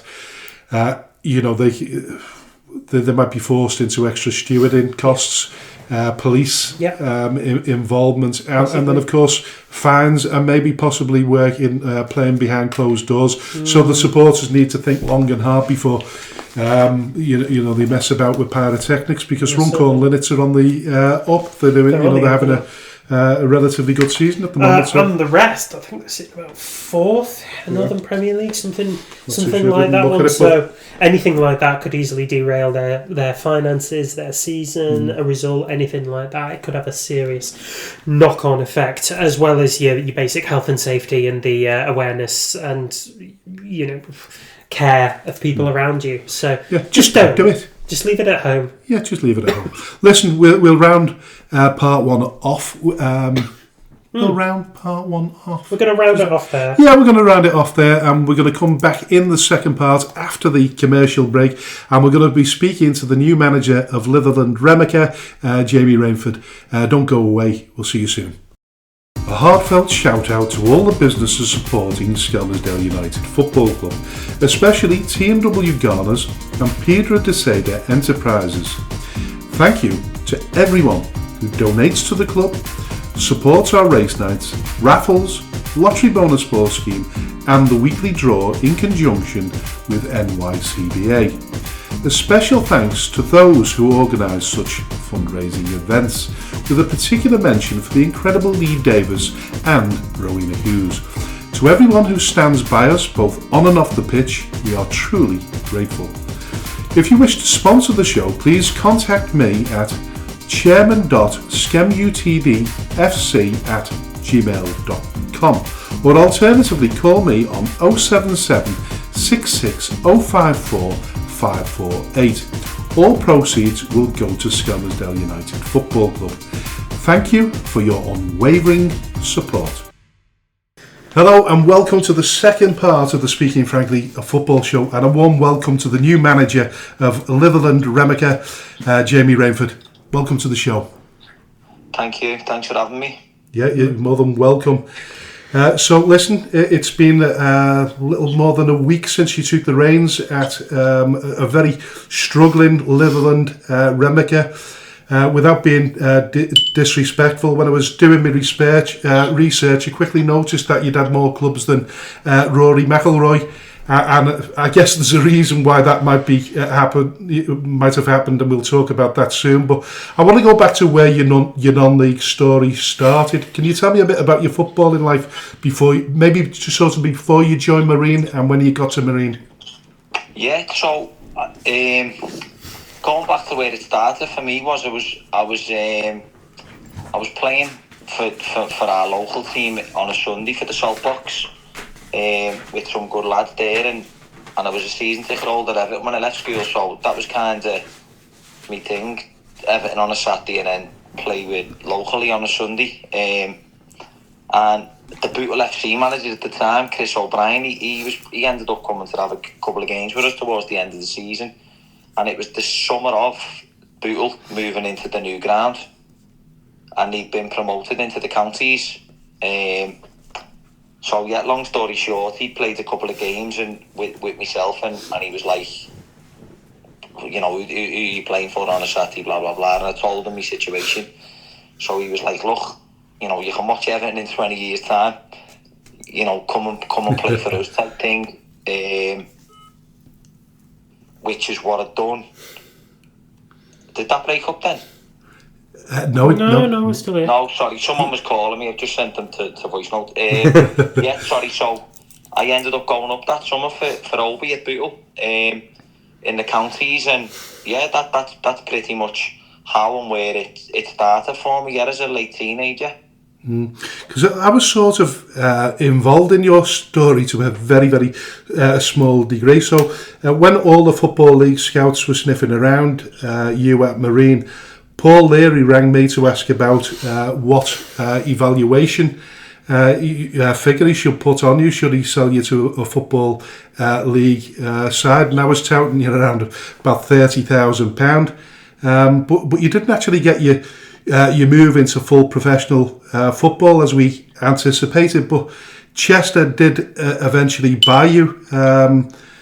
Chester were playing in the same division as Marine at the time. Yeah, do you know what? Yeah, going back to that, you know, big part of that. That's a big part of my life and one of my most enjoyable times playing football. When I went to Marine, and yeah, just looking back on that, it's a little bit not disappointing how it went at that time, but disappointing when I look back now at my age and I evaluate how my career went and stuff like that. That should have been the catalyst where I should have went into the full-time game. There was a few things that stood in my way that were out of my control, in terms of I was on a 2-year contract at Marine. There was a lad that season who had outscored Ross Anna, who was out of contract that summer and got a 2-year deal at Bradford for free. I had a big price tag against my name because I was under contract, which is fine. You know, the club are going to look after themselves and do what's right by them. And I just, at that time, the way things were going back then, I think it was a lot harder to get a move into the Football League from non-league compared to today. I think it's a lot easier now for lads who do really well in non-league to go and get a move. It's less of a risk. But that was my situation, and then it didn't quite develop. I know there was a couple of clubs, because I spoke to a couple direct in the Northwest who would have snapped me up. If it was available on the strength of offering, you know, pre-season friendlies. to generate a bit of a gate to cover a bit of my cost that way. But again, it didn't materialise, and when Chester got in touch and agreed a fee with Marine, a good figure, I was happy that Chester had just won the Stiff North, it would have been back then, and he were in the Prem, you know, and then they were a massive, they were really, the momentum was starting to build for them. Neil Young was putting together a really good squad, and they won the league that year anyway, and kicked on into the conference and whatnot. So yeah, when I spoke to Youngie at the ground, and he invited me down to Chester's ground, and I seen the infrastructure and 3,000 or 4,000 fans, you know, they should walk the league.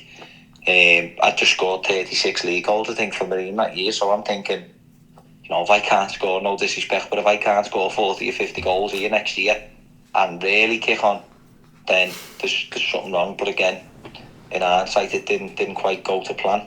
I just want to go back a little bit, because before you got the move to Chester, I know you went to on trial to Notts County on a couple of occasions. Paul Ince called you back for a second trial. What other clubs were sniffing around you at that time? And on reflection, how come did it not work out between you and Notts County? Do you know what?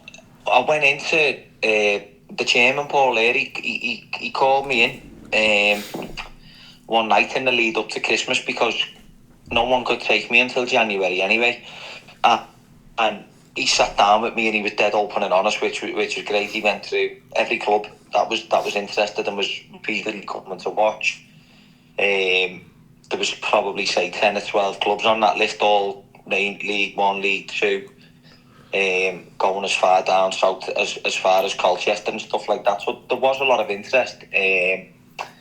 And then Paul Ince come and watch me with Alex Ray, and they were the first to get in touch and say, do you want to come in? So I went down. Yeah, I had a good week down there with them, and then they invited me back down and said, look, we want a closer look at you. Come, you know, if you're happy, come back down. So they got me back down. I spent another couple of days down there, but the circumstances around that was, they had a lad at the time who'd played for Rangers. Alan Gower's name was a forward, played in the Champions League and stuff for Rangers. He was available on a free. So they basically said, they sat down with me and went, look, we'd take you, and we'd have you, but we're not paying a fee, because we've got an experienced professional here who's played in the Champions League for free, or we've got a prospect unproven in the Football League, so to speak. But so yeah, that was my situation. He basically said, look, if we can have you for free, we'll take you right now. That was never in doubt. But did you have a conversation with Paul at that time and ask? Conversations were up between the clubs and an agent at the time, who Simon Connon, who had a good relationship with Paul Ince. They were trying to figure something out behind the scenes, and yeah, it didn't materialise. But they were open and honest, and look, you know, in hindsight, looking back now as a grown man, and you go, yeah, you don't. It's common sense, really, isn't it? You can take someone with Champions League experience, especially dropping down to League 1 in the English football. It was a no-brainer for them. But yeah, at the time I was heartbroken. I was devastated, to be honest with you, because you know I'd been down there and I'd really enjoyed my time with them. You know, a couple of weeks down there, and I felt I'd done more than enough to earn something from them. And again, just money came into play. I just think back then, you know, paying 30, 40, 50 grand upwards was what it was rumoured, closer to 50. I think, do you know what it was? They just got a replay. They not long had a replay with Man City in the FA Cup, if you remember. And so they must have generated a few quid from the FA Cup replay. And it was Man City. Around that time, and yeah, it just didn't materialise for for financial reasons. They were already struggling financially, Notts County, at that stage, weren't they, I think? Yeah. And again, you know, when you've got, you know, timing's everything, isn't it? Unfortunately for me, they've had a lad in training with them from Scotland, who's got, you know, Scottish Premier League experience and European football experience. So, you know what, to be dead honest with you, I can't really remember if, you know, what he was like at the time. I can't, but I just know he was there and he was available, and that was pretty much, that was what it was. Jamie, how was? So you've talked to you about being quite heartbroken about that, which is entirely understandable. How do you pick yourself up after something like that?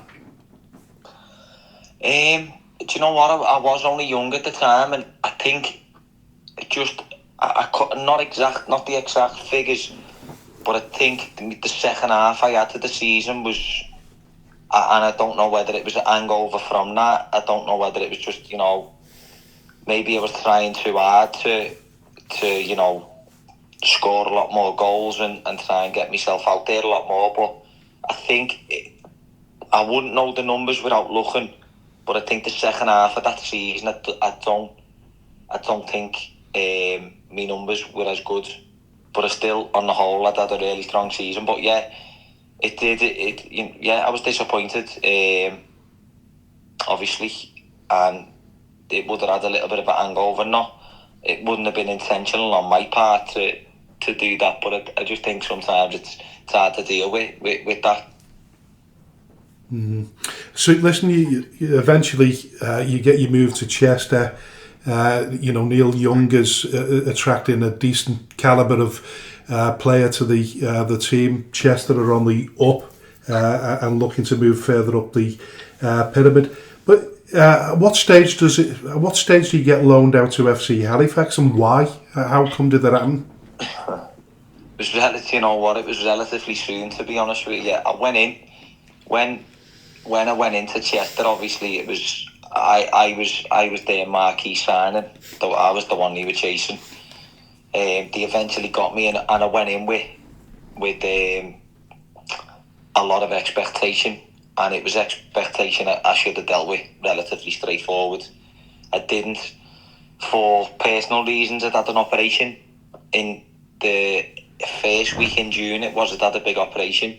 I didn't tell them at the time because I didn't want it to hamper, which, looking back again now, maturity was stupid. If I sat down with Youngie at the time, because eventually I did, a couple of weeks later, and he was like, oh, like, why didn't you just tell me, blah, blah, blah. But a long story short, I was training, I got back, I was back for the first day of pre-season. I should never have been there. Fitness-wise, physicality-wise, I was miles off it, and you know, my whole career's been built off fitness and being conditioned and being one of the, wherever I've been, you know, no one had ever outworked me. And it took a conversation with Youngie to Kevin Lynch at the time to say, does he get better as pre-season goes on? Like, does he get fitter? Because and Lynch, he was like, no, that's not him. Like, he's a front runner. And he was like, well, and then it was only that time where I've had a conversation with Kevin, who's then spoke to Youngie, and then he sat down with me and been like, why didn't you just say? So then they made that decision then pretty quick. He said, look, you won't kick a ball. You won't play a game, until the season opener. We can't risk it with what I'd been through, and that was fine. And then it kind of took a lot of pressure off me, and then I built into it, and then the season started. And I'm a big believer in things. Some things are meant to be, and Chester for me just wasn't meant to be. I was on the bench for the first game of pre-season. We were drawing 1-1, and I comes on for like the last, say, half an hour, and I wins a penalty, gets brought down, and I take the penalty myself. The penalty taken out, I take the penalty, and I missed. The keeper read me like a book and saved it. And I think if that penalty, if I score and I've scored the winner on the first home win, I'm off then. Psychologically, it gives you the boost. Massively. And the fact it didn't, I don't know. Just like I say, some things are meant to be, and it didn't. But I played the next game on a Tuesday night. I scored. We had a bit of a run, and then I found myself out the team, and it just wasn't going for me. The team, I think the team, we went on like a 10-game winning streak or something like that, but we played Bradford Park away and we lost. It was the first game we'd lost, and it was on a Tuesday night, and I've come on with, like, say, the last 10, we lost 1-0. I've come on, last 10 minutes, team weren't great, what have you, he goes home. I started getting a lot of abuse then on social media. Because they're quite an unforgiving crowd, aren't they, to be fair? Yeah, and to be fair, in the early days of, you know, as you do a young lad, the attention, and, you know, I'm accepting people on social media, and I'm, you know, so you got to take the good with the bad, and you take the plaudits when they come, so you've got to take, you know, the stick when it comes as well, which you know, but it started getting personal towards my family, my sister and stuff, so I've reacted. And I've got involved in back and forth arguments with people, and they were screen grabbing it and putting it on the Chester forum with like thousands of members on this forum, and it just grew and grew and grew in a space of hours. And then Youngie calls me the next day and was like, fucking hell type thing, what's going on here, and explain the situation.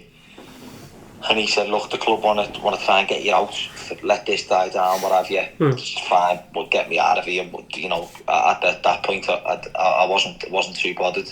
And then Neil Aspin had been on Halifax in the conference, and he was like, look, I think this will suit you better, come up here.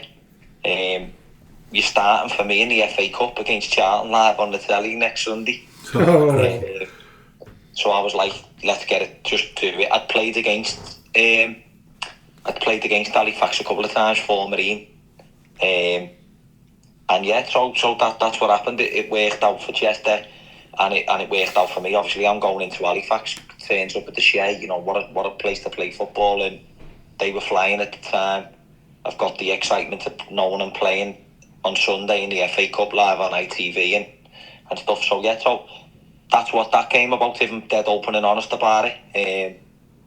Yeah, that's how the Halifax thing happened then. And what happened Halifax? How did it all end there in the? So Halifax couldn't have went any better.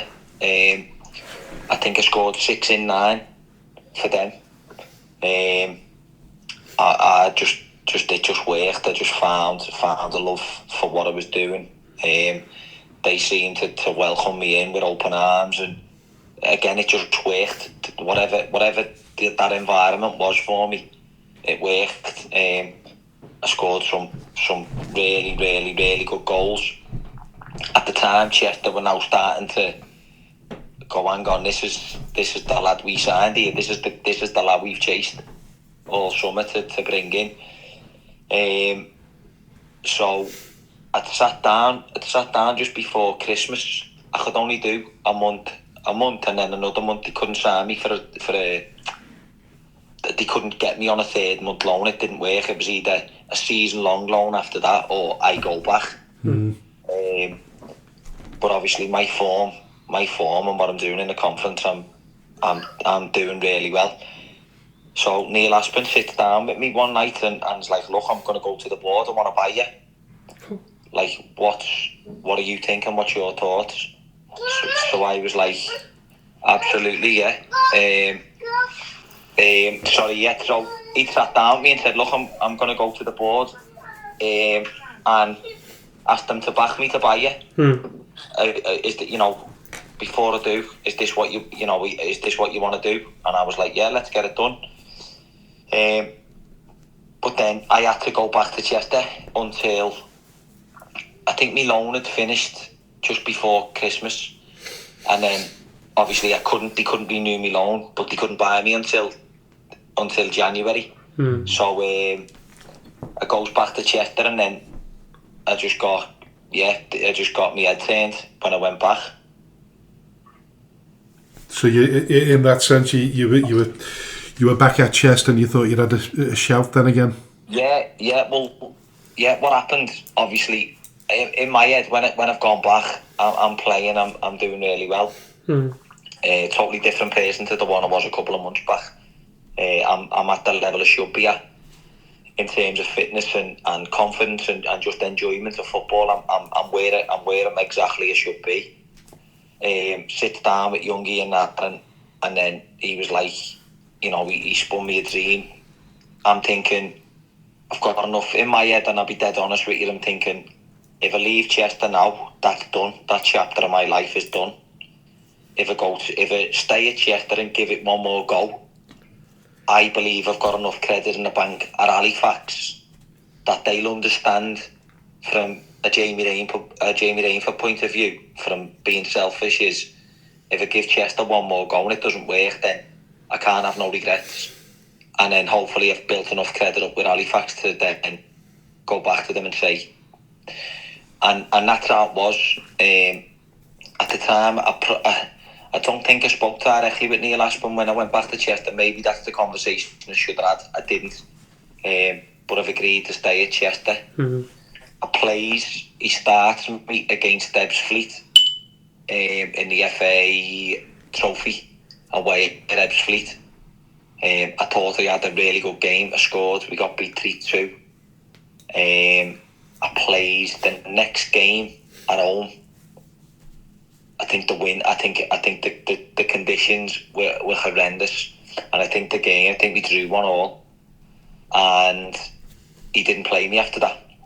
He didn't pick me. He didn't bring me on. I don't know what. I honestly couldn't answer you that question to say what had happened. I don't know. He never spoke to you. He never said anything. No, not from my recollection. No. I think I played one more game after the Ebbsfleet game. I'm pretty certain I started. I think it might have been against Frickley. The next game I was on the bench and he didn't bring me on. Made 3 changes, didn't bring me on. So I knew then I'm not stupid. I knew that was curtains. And he phoned me the next day and was like, "Look, it's probably best, you know, that you move on permanently. Halifax have been back on." And I just said, "Look, don't phone me back until it's done," kind of thing. You know, a week ago, I'm flavour of the month, and a week or two later, I've been shelved. Do you know what I mean? Which I get it. Football, look, not naive. I understand how football works, but at the time, I wear my heart on my sleeve in football, and everything I do, my downfall has been I care that much about where I am and playing football. That's probably been my biggest downfall at times as well. So that was that, and then it was quite funny actually, because they phoned me about a day or two later. Must have been desperate to get me gone. So they phoned me and been like, have they been in touch yet? I said, no, I haven't heard anything.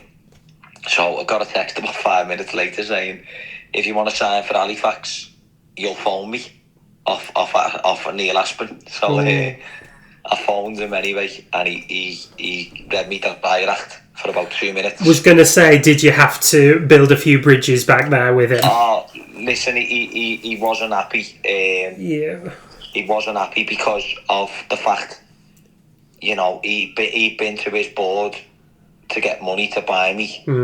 They've agreed, and then I've said no. I've kind of reneged on what I'd agreed on with him.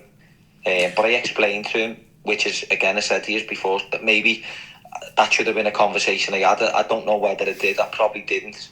How old were you then? You were around about 23 then, were you, or younger? Yeah, probably around 23, 24, 25-ish, maybe. But at that time as well, I had other managers phoning me.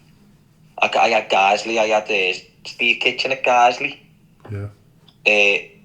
They come down to watch Chester on Boxing Day, but I was ineligible to play, and they were offering me, you know, what they were offering me was frightening. So in reality, I was true to my word in terms of if I was going to leave Chester, it was going to be I was only going to go to Halifax. And then that happened. I spoke to Aspin on the day, and I went up at whatever night it was. Tuesday night or something, and yeah, we done it. We done signed a 18-month deal. And how did that turn out for you, sort of on the pitch and in your own mind? So obviously you'll have still had the regrets about going back to Chester. Was it a case of having to reset your head once you'd gone back to Halifax? Do you know what? I was that excited by it. Being honest and looking back now, I don't think the disappointment was there at that time for what had gone on at Chester. I think it was just more of a relief for everyone, really, to be honest with you. Probably, you know, I'm no angel as well. I'm not painting out I was perfect for Youngie. I was probably a headache for him as well, that he probably thought in the end he could do without. So no, more relief. I was more just happy to get it done. I had a really good car school at Halifax, with lads, you know, I can still speak to today.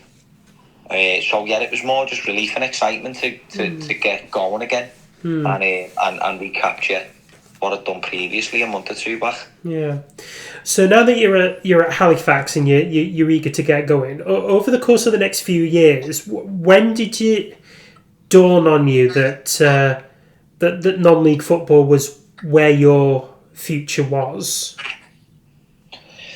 Probably at that time, but for me, I wouldn't put that in a negative spin, because I've been bought by the two biggest clubs in non-league football. So for me, that at that time, that, you know, I was proud of that. Still, I'm looking back now, probably more prouder now. Yeah, of course. And I'd accepted that. Yeah, I'd accepted it. That in my mindset at that time, I'd still be thinking, you know, if I score 10 or 15 goals in quick succession in the conference, I'm gone.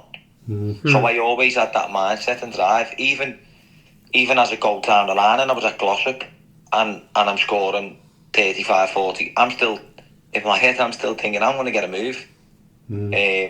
So that's always. But you could have got those moves, like you say, at Chester or Halifax, because their teams very much in a sort of growth plan where they were rejuvenated and trying to get back into the Football League. So you could have got back into the Football League with FC Halifax, for instance.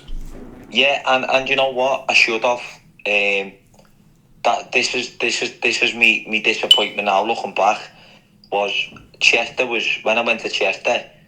That was a Football League setup in a non-league environment that I should have really grabbed by the scruff of the neck, and there couldn't have been any question marks over me then, because if you can perform in front of 4,000 fans every week in a club under pressure where I was going in as the main man, then, you know, someone in League One looking at you thinking, well, can he handle pressure? Can he play in front of a crowd week in, week out? I'd have answered all them questions, but again, like I say, just timing and different factors, it just didn't work out for me. But it should have, and it is a big disappointment. So listen, what happened at Halifax in the end? Because obviously your journey in non-league football then gets a little bit more sort of erratic in terms of you've been through a plethora of football clubs. How did it unfold? Or eventually unfold at Halifax? Do you know what? Again, I'll be honest with you. It was coming up. We were going for the playoffs, and we played on a midweek game. I think we drew 0-0, and we went away to. It was somewhere down by London. I'm unsure of who it was now. The team evades me. But so we drew on the midweek. I didn't think I'd done too bad. I'm just starting to, you know, been a bit hit and miss since I'd gone back. And I wasn't in the team. I was on the bench. And I didn't agree with him. I was devastated, to be fair. Like I said to you before, my biggest downfall at times, as well as it being one of my strengths, is that I care too much, and at that I just couldn't handle my emotion with it. And at the time, I've refused to get changed. The lads are getting dressed and going out, filtering out for the warm-up, and I'm still sat in my trackie Just trying to get me head straight and it's just looking again stupid, looking back. Yeah, but you're crying out for a bit of decent man management at the same time as well, aren't you? You're looking for somebody to put their arm around you and help you through them bad times because you're young. Yeah, maybe, but I was streetwise enough and enough common sense to understand what I was doing was not the right thing to do. Which, again, in hindsight, I knew that. Was I looking for a reaction for someone to then come in and put their arm around me and say that maybe, but some managers get it, some managers do tough love. Anyway, long story short, he come in and he was like, "What are you doing?" And I was like, "Well, why aren't I playing?" And he was like, "You're not playing. That's pretty, it is what it is. Get stripped and get out." So I did. I didn't come off the bench. He left me on the bench, and then we were playing Guiseley in the midweek, 6-pointer with a couple of games left for the playoffs, and he left me out the squad. So yeah, just a rash decision. I've picked my stuff up and I've left. I've walked out. And as I'm walking out the ground, down the side of the pitch to the players' car park at the Shea, I phoned my dad and I'll be honest with you, I was crying as I was telling him because I knew it was wrong what I was doing. But that situation had just gone, had made my mind up. On that split second of raw emotion, had made my mind up. I was going. He's telling me to go back. And I'm like, I've gone too far, Dad. I'm out. I've gone. And that was it, yeah. I can't remember how the game went, but I went. I left. I went home. On reflection, do you feel as though you should have turned back as your dad told you to? Oh, million percent. I knew at the time. I knew the moment to pick me. Once I made that decision in my head, and people listen to this and think it was stupid, but at the time, I made that split-second decision. I'm going, and I walked out, and there was a couple of lads who were like saying, "What are you, lad? This is the end. Don't do it." But I something inside me, a switch had gone, and I knew, yeah, obviously that's where the emotion come from as I'm speaking to my dad and he's saying to me, "Son, go back. There's no way back from this." And I was like, "I've gone too far, Dad. It is. I've done it. I've gone." And then that was the end of it. It wasn't the end of it, but deep down that was the end of it between me and the gaffer at the time. I did end up. Like I say, I knew it was wrong at the time. A couple of days had passed. He spoke to me. He'd given me both barrels, which I deserved. I tried my best to apologise. I apologised to all the lads. The next chance I got my head down for a couple of games. I wasn't involved. I done me running. Just tried to get my head down and get back involved. But we were in the playoffs. I was travelling. I wasn't in the squad. But I was promised a clean slate in the summer. Because I said, "Look, I'd go for nothing, release me, if I'm done, I'm done," type thing. And he was like, "Look, go away, work hard and show me in pre-season how much you want it," which I did. I had a great pre-season, and once the real stuff came around, it was just never the same. It was never the same. I was in at the start, and then he just quickly phased me out. And then that's probably where my stability of being at that level and staying around clubs, that's for me probably where that ended at that time. Yeah. Do you feel as though, I know you said the sort of phasing you out, but do you feel as though sort of mentally and psychologically you've phased yourself out of the club in many ways? I don't know, because when I've had that conversation with him in the summer, I couldn't have done any more that summer to go back and get myself fit. I obviously know how to play the game, so I know if I've got to get in your good books, I know I've got to do everything right.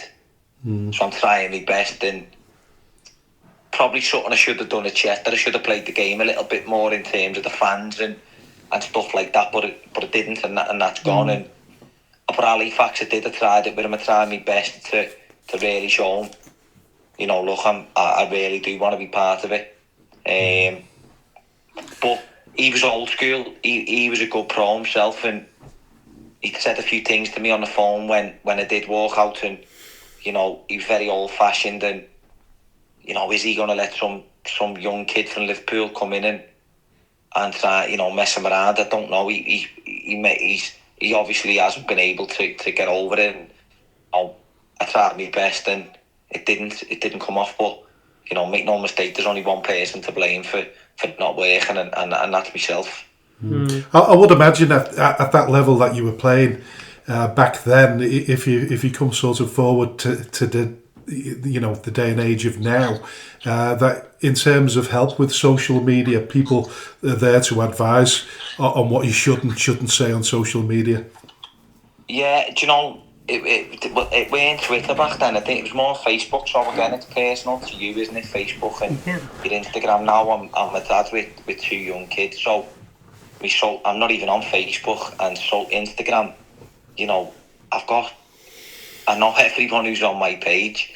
So back then, you know, as a young daft kid, yeah, accept. Yeah, you're following everyone back and you're loving it. Got caught up in it.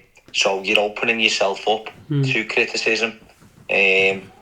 Listen, you're not the only one, by the way. I fell out with the Chester fans many moons ago as well, because I did a radio interview, and I think I used the words that they were getting. What was the word I used at the time? They were being rewarded for failure because they've been dropped out of the Football League and been parachuted into our division. And listen, I wish I'd never have said them words, but I did. But and once you've said that, there's no way of coming back. And I remember being at Chester. I can't remember what the score line was in the end, but I remember about 2,000 people chanted my name, and obviously anything that rhymes with Frank. Yeah. So it was. Yeah, you can't upset the Chester fans, and we did that too. Yeah, we did it in last season. We dropped the ball about a year ago with a bit of factual inaccuracy as well. So like, when you say that the Chester fans are a hard bunch to please, we understand that. We do. No, look, they should have adored me, and I should have made them, and that's a fact. I should have done what I'd done previous seasons before. It was all there for me. I should have done what I was brought in to do, and they'd love me, but I didn't, and I've done stupid things. You know, I've said, you know, I'm arguing with people on Facebook, but the comment I did make wasn't aimed at Chester fans. It was aimed at the 4 or 5 people who were abusing my family.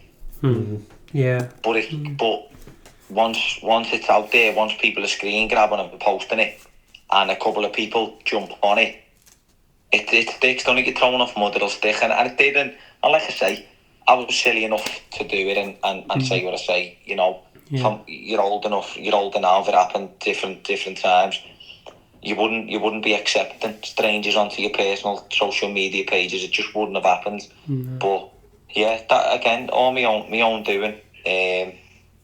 Yeah.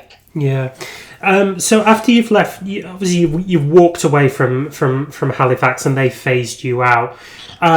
So over the next kind of few years and the next few clubs, did you continue to allow your heart to rule your head, or was there a point at where the kind of emotional, you know, thought processes kind of set in, and you were able to think a bit more rationally? Do you know what? Right, I wish I could say yes, but I had a feeling you ain't go to. It didn't. No, I can't remember the full journey from there, but to the point where I then found happiness again and found myself was I went to sign for Lee Donaghy and Chris Wilcox at Glossop. Right. And it was a match made in heaven. But you know, we spoke to them. There was probably four or five incidents where, you know, we'd had fallen out of I've said things, I've been brought off and reacted completely over the top in the wrong way. So you're breaking up a little bit there. Oh, I remember. Sorry, can you hear me? Yeah, we're just breaking up a little bit. Oh, yeah, I remember again, just an instance that just come to me now was we were playing Warrington at home and they were winning, they won the league that year. Warrington had a really strong side and we kind of come out of the blue. Glossop, they just won the counties and come up to the West Division. But I'd scored a half full of goals and we were right up there. So anyway, the non-league paper had done a thing about me versus Kieran Collini. Yeah. It was the forward. Me versus him type thing, shootout. And he didn't start me. Ran dead out the blue. He didn't start me in that game. So again, I couldn't process it. And I just couldn't understand and I couldn't get my head around it. And I walked out. Listen, to sort of the theme that's sort of propping up really is that it's been a long journey in non-league football. It's been a hard one. But at any stage has it been a satisfying one? And I probably already know the answer to this one. It's probably full of regrets. You know what, I do sit in reflection, you know, sometimes, and I do look back on things and listen, I can't change who I am in terms of my emotion. It's the reason now why I'm still as fit as I am, and you know, I'd love nothing more to still be playing, and I still get out and I do my runs. I'm in a gym. I've been in a boxing gym. I'm still do as much as I did, and I've done that since I was 17 years of age, and I was playing proper football. I've always lived by that, so I've given my heart and soul to it. So I couldn't change who I am, probably because it's made me the person I am. The regrets, 1,000,000%. There's only one or two regrets I've got. Should have learned from them regrets? Yeah, the 1,000,000% I should have, but I didn't. But looking back, I'm happy with some of the things I can say I've done and that have happened for me. I think I can find a bit of content with it, but obviously, yeah, there is one or two regrets. Of course. But I just don't try not to dwell on it. I try and look back on the things that I can be happy with, and the things that I've done, and the things that I've created for myself over the years. Yeah. Listen, a couple of questions before we go on to the management, the start out in management, but a difficult question maybe for you, but which club did you enjoy being at most, and what do you think you'd be doing differently given another go at the start of your career? The club I enjoyed most, and it was a massive deal for me at the time, was Marine. Yeah. Young lad, free. I watched you when you were playing for Marine, and you were exceptional. Yeah, it was just, I went in there was a lot of experience, and you know what, I still speak to Wacker now. I class Wacker as a friend, Peter Comiskey. Yeah.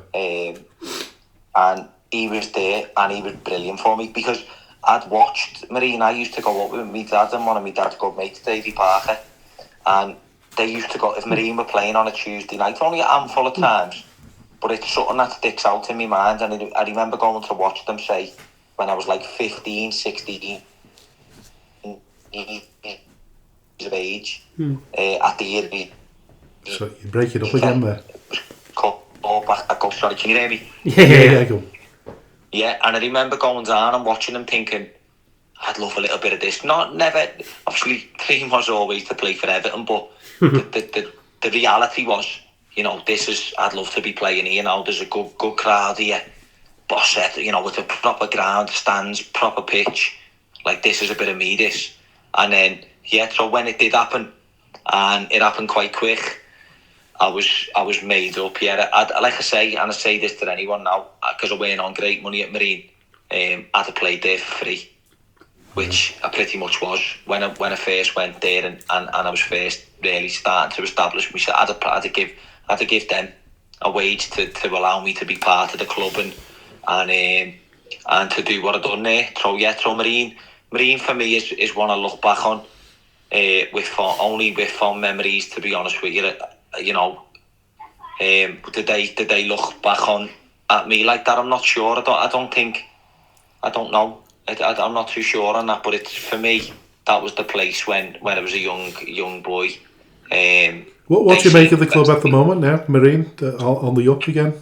Oh, massively. Listen, momentum's everything, and they've got it.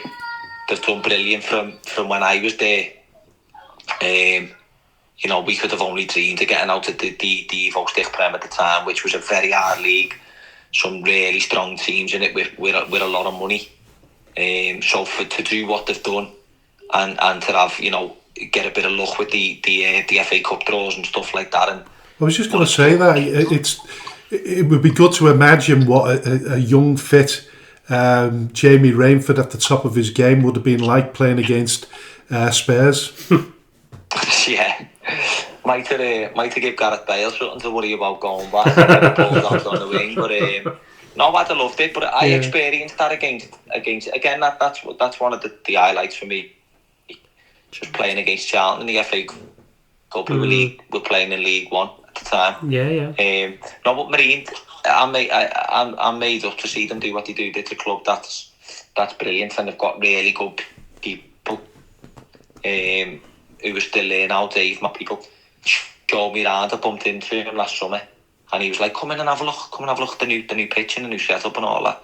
So, no, they're good, and long may it continue for them as well. Yeah. No.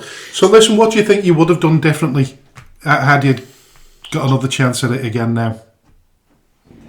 Do you know in hindsight, I got told to wait. When I signed for Chester, I agreed to sign for Chester probably about a week after the season finished.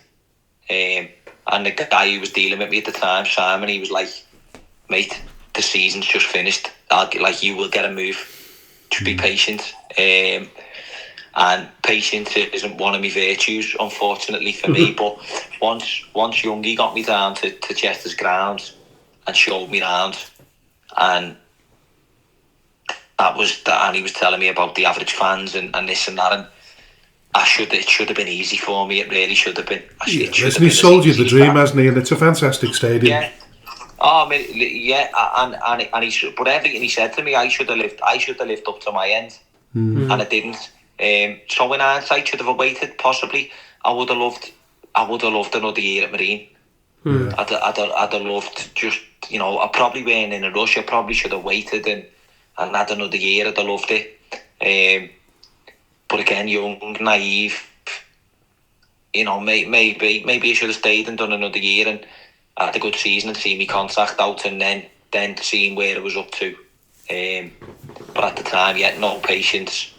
Probably loved the attention, if I'm being honest with you, that I was getting from the football community, and then someone comes along and I jumped, and maybe that I would have loved to have to maybe stayed another year, but that's life. Like you say, patience, good luck, sometimes hard work. If you can blend all them together at the same time, you're on a winner. But listen, you've still had a magnificent career that a lot of people would give the left arm for.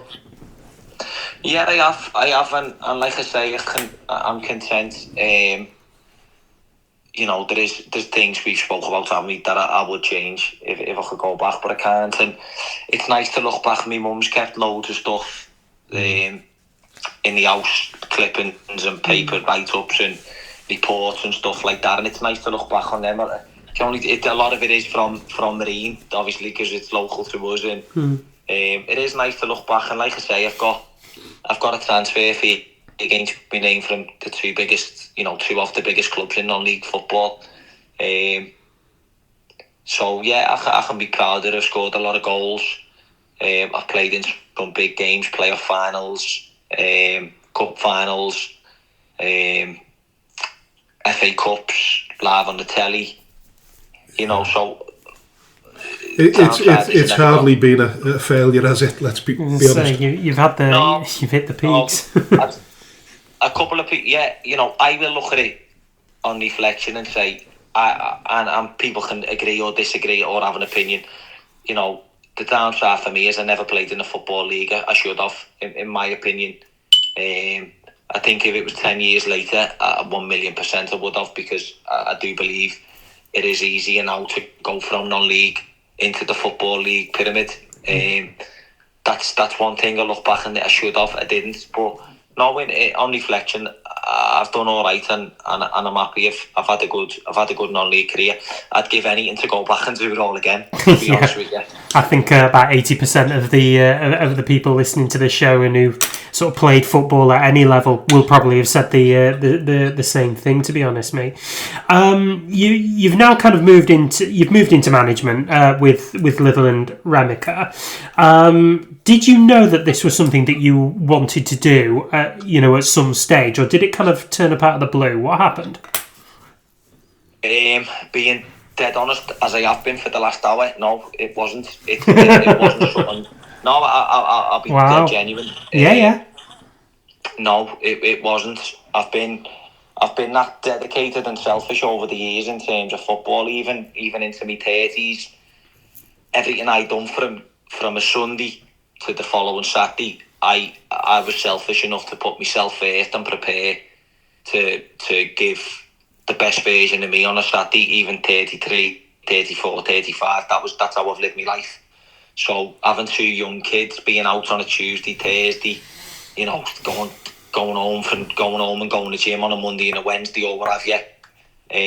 Once I finished, that was kind of like, right, my time's dedicated to being at home now. I'm a good dad, but just it was time to go. Well, I'm home now every night. Come home from work, I'm home, I'm dad. So it wasn't something I've actively I wanted, but it's come out the blue. I had a phone call off a good mate of mine who spoke to me about it, and I was like, do you know what? What have I got to lose? I've got enough. I've met enough people in football that I should be able to make this work and have a go and turn it round. And the club's run by good people who I know because I'm local to the area. And I thought, I'll give it a go. I'll go in and I'll if I say I'll do something, I'll do it with every ounce of my ability, and I'll give me all. Which it's consumed me for the last 7 days. Consumed me more than when I was playing, to be honest with you.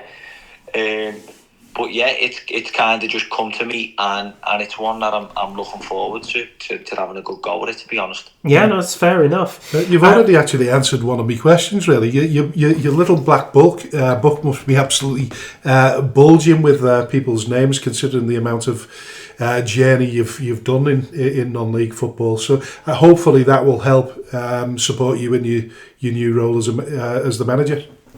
Yeah, it's not as easy as what I thought it would be. No. It's not. It's a hard sell at the minute. And that's what I'm finding a little bit difficult. But we played West Didsbury last night, my first game in charge. And do you know what? And I know people come on, they say to you, done well, and the lads done brilliant. And it's not as bad, because I only met them on Monday. So I didn't know what I was getting myself into. But honestly, and I said this to the lads last night, it's not too far away. I don't think there's much difference, and I don't mean this disrespectful, other than the top, say, 5 or 6 teams in that league, from the bottom to outside the top 5 or 6. I don't think there's much in it between the teams, to be dead honest with you. And we're not far off. We're a couple shy. We need to bring some experience in. Is the biggest thing for me, a bit of experience and a bit of steel, to add to a very young squad. But they're a very young squad with a lot of ability, a lot of speed, a lot of energy. But I've just got to find the right mix to add to it. Are you going to come out of retirement yourself? Do you know what I'm thinking about it for Saturday, to be honest with you? Saturday's a 6-pointer. So yeah, I've thought about it, to be honest with you, but no, I can't do it. I trust. Do you know what, mate? I'll trust the people who will pick to be good enough on Saturday. And they will be. They will be. There's some good kids there, and we'll be fine. We'll turn it round, no doubt about it. Yeah, I was sort of wondering about that one. Is who's supporting you on your management team? Who have you got brought in? I've got a friend of mine, Sal, who's come in with me, and he's been a great help. He was at Gloucester. Well, he's done a little bit with Dave Mannix and Stu Mellish. He's come in with me. There's only me and him, to be dead honest with you. That's enough. I want to be very hands-on for the time that I get to spend with the lads with training at 8 o'clock, to be honest with you. So I want to be very hands-on with them.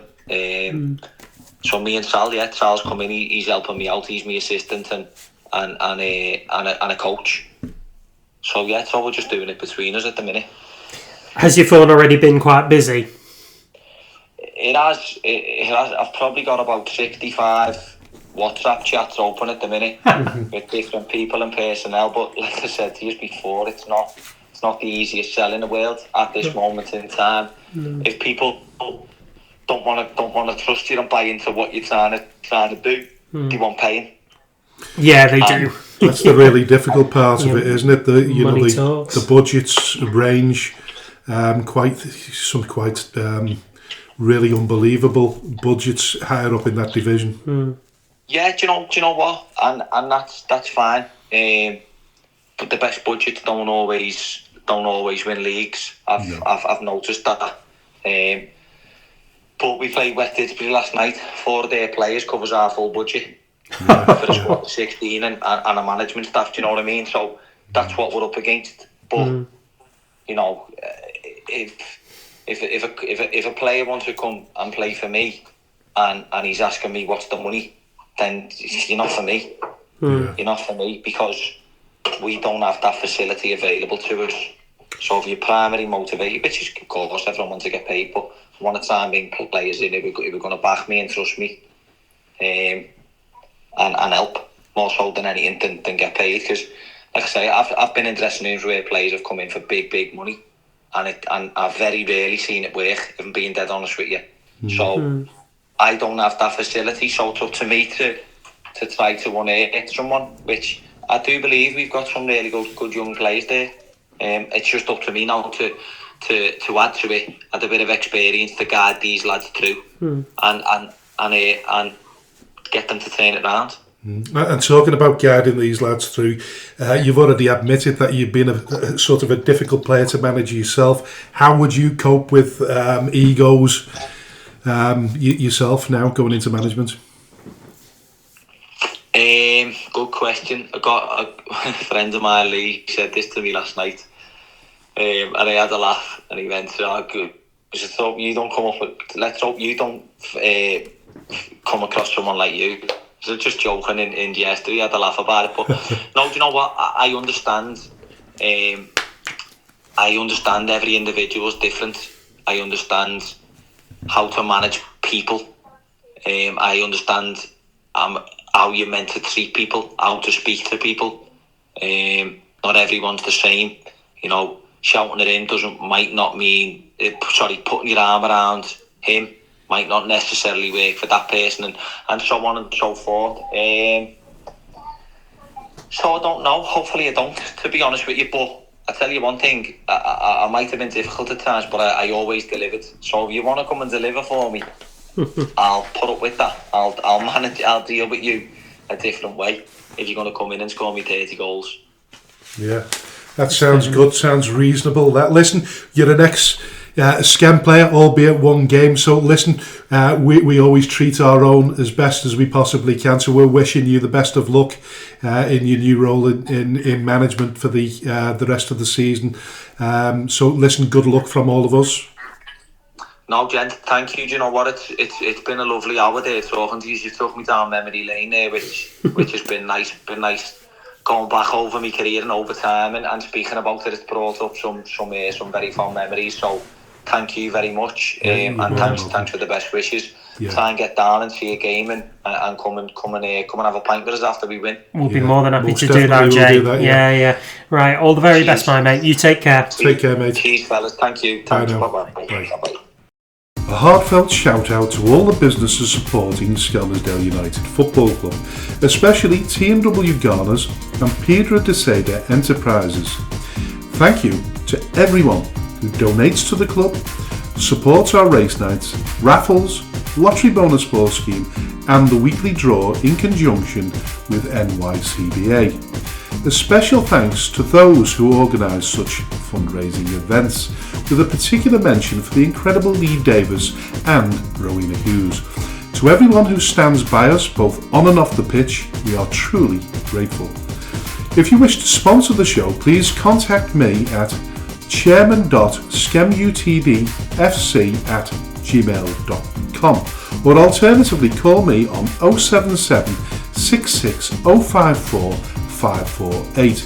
All proceeds will go to Skelmersdale United Football Club. Thank you for your unwavering support. Hello and welcome to the third and final part of the Speaking Frankly football show, and thank you very much to Jamie Rainford who agreed to come on as a guest on the show in the second part of the show. We are on the third part of the show, aren't we? We are. It's quite confusing, really, isn't it? But, it's been a long week. What did you make of the interview? Oh man, that was so enlightening. You can tell that this guy's had a brilliant career on the pitch. Yeah. He's obviously talked about some of the lows he's experienced, but so many people would have given their left arm for the kind of career on the pitch that he had. And he's just fell a little bit short, and if one or two things had gone his little bit away, in terms of making the Football League, but a little bit more luck, a little bit more understanding. Yeah, but I mean, how many people actually make it to the Football League from England in this day and age? He's got to be part of the 1%, and maybe he was just part of the 1.01 that didn't, and that's okay. That's really okay, because he still had a career that so many people can look back on and be proud of. Yeah. He lit it up at Chester and Halifax and Marine. Heavyweights of non-league that we talk about constantly. I mean, if I was, my local team, for born and bred purposes, my local team is Scunthorpe United, who are sitting in the National League, National League proper at this rate. But if I gone and played for them and scored a hatful of goals at the Attis Arena, Glanford Park, if you're from... Oh, you'd retire on that. Oh, man, that's incredible, You'd eat out on it. I'd still be wandering around Scunthorpe and probably not have to pay for a pint. But, so for as much as what he may regret not having a career in the Football League, which it sounds to all intents and purposes like he every bit deserved due to his natural talent, my God, Jamie, what a career you have had. So, and I really hope, just for how nice a guy he is, that he has an equally satisfying and high quality career in the dugout. I really do wish him all the best. And it's difficult to feel sorry for him because he certainly doesn't feel sorry for himself. But he's been quite open and honest and said that his flaw, if anything, was his honesty and his passion. Yeah, I think it is an honesty and his passion, and that's how some of the greatest players of our modern era have kind of carved out their careers. Look at Roy Keane. That guy was known for wearing his heart on his sleeve and kind of. But probably knew where to draw the line a little bit better, maybe. I don't know. Did you see that interview on MUTV that ended his career at United? I mean, that wasn't great. By that time, he'd earned the big bucks, hadn't he? You know what I mean? Yeah, but do you need to earn the big bucks to, have that kind of demand and say those kind of things? We talk about the kind of restraint that players and managers have to show at any level in order to, maintain respect and, maintain the dressing room, really. And I think Jamie's going to be one who knows that more than anybody for wearing his heart on his sleeve. That's now got to transmit into supporting his players as best he can. So we just... I think going back to Keane, I think Keane was destined to be a pundit. And in many ways, when you get a manager that's had a career in football like Jamie has, and he's been sort of dragged through a hedge backwards at times, sometimes by his own, due to his own feelings. Then he could really, really do well in terms of management. And who's to say at this stage, and moving on, that he couldn't maybe not particularly got into the Football League, but as a player, but you could certainly possibly have a shot at doing it, as a manager. As a manager, there's not many.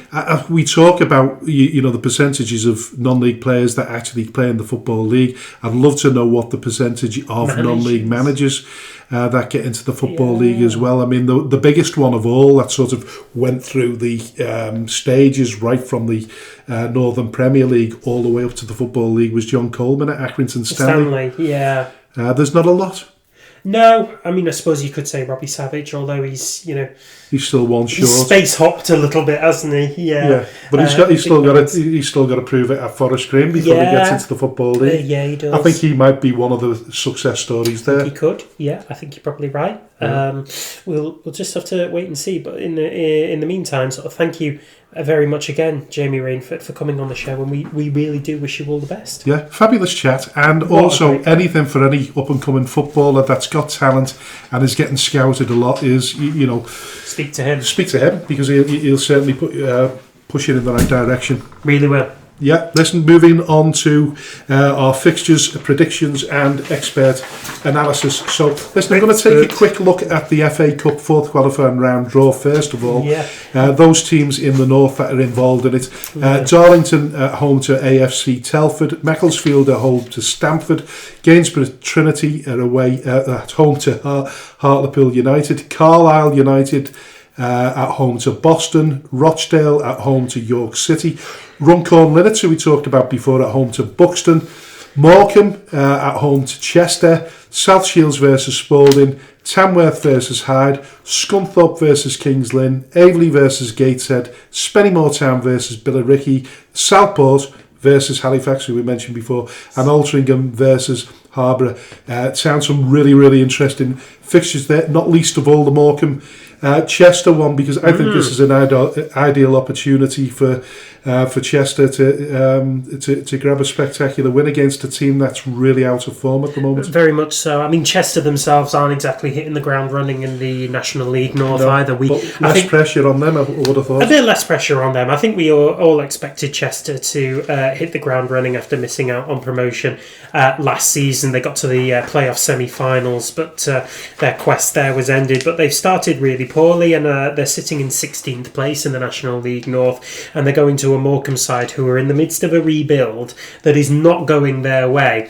And Jaipar Singh, the manager at Morecambe, already finding himself under a bit of pressure there. You mentioned it last week, didn't you? Yes, we did. And I think that that pressure is prolonged a little bit. Mounting pressure. Very much mounting. So each side, I think, is hoping for a bit of a result there to get into the first round of the FA Cup proper and galvanise their season a little bit more. And I think we extend our support towards the likes of the local teams. Yep. We certainly want to see Southport do well and turn their fortunes around against Halifax Town. So good luck to Southport. Good luck to anybody competing in the final qualifying round of the FA Cup. This is the thing that dreams, certainly supporters and players at that level, are built upon. And I know people will be dreaming about it now before they go into battle. And listen, there's going to be winners and losers, but they really will. Yeah, we just hope that the winners are those within our inner circles. So, like we say, we've always talked about on and off about Scunthorpe United because that's where I'm from. They play Kings Lynn Town, so there's a division that separates them. Scunthorpe started really, really well in the National League proper. Kings Lynn Town doing really reasonably well in the National League North, so either one of those teams get into the FA Cup first round. Southport not having the most amazing season domestically, but maybe they'll put more of their efforts into their cup competition for this particular occasion where they host Halifax Town, who we've been talking about with Jamie Rainford. So you know, it's the final hurdle before the dreams start to become reality. And then Runcorn Linnets,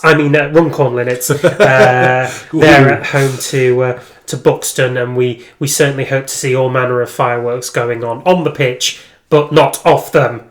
Yeah. Totally agree with you. Limits fans, you've been told. Yeah. Listen, I mean, it's worth noting at this stage anyway that you know whoever wins these ties, I think they get best parts of £10,000. And then the chance of elevating themselves even further. And we keep recreating the story of Marine and how they managed to get to the third round against Tottenham Hotspur. So listen, out of all those teams, 34 teams left in the last qualifying round, you can dream big. We hope that someone can repeat the feat that Marine? Yes. Yeah, Marine. Very much so, yeah. Won't be us this time, but give it a few years, maybe we'll be back there amongst the big boys soon enough. Yeah. Now then, let's move on to the fixtures this weekend, and most of it's absorbed by the Macron Cup second round. So tonight, AFC Liverpool play Maghull. AFC Liverpool have been doing relatively well in the cup games. Yes. Maghull have slipped a little bit in the in the sort of last few games. So I don't know how to call that one.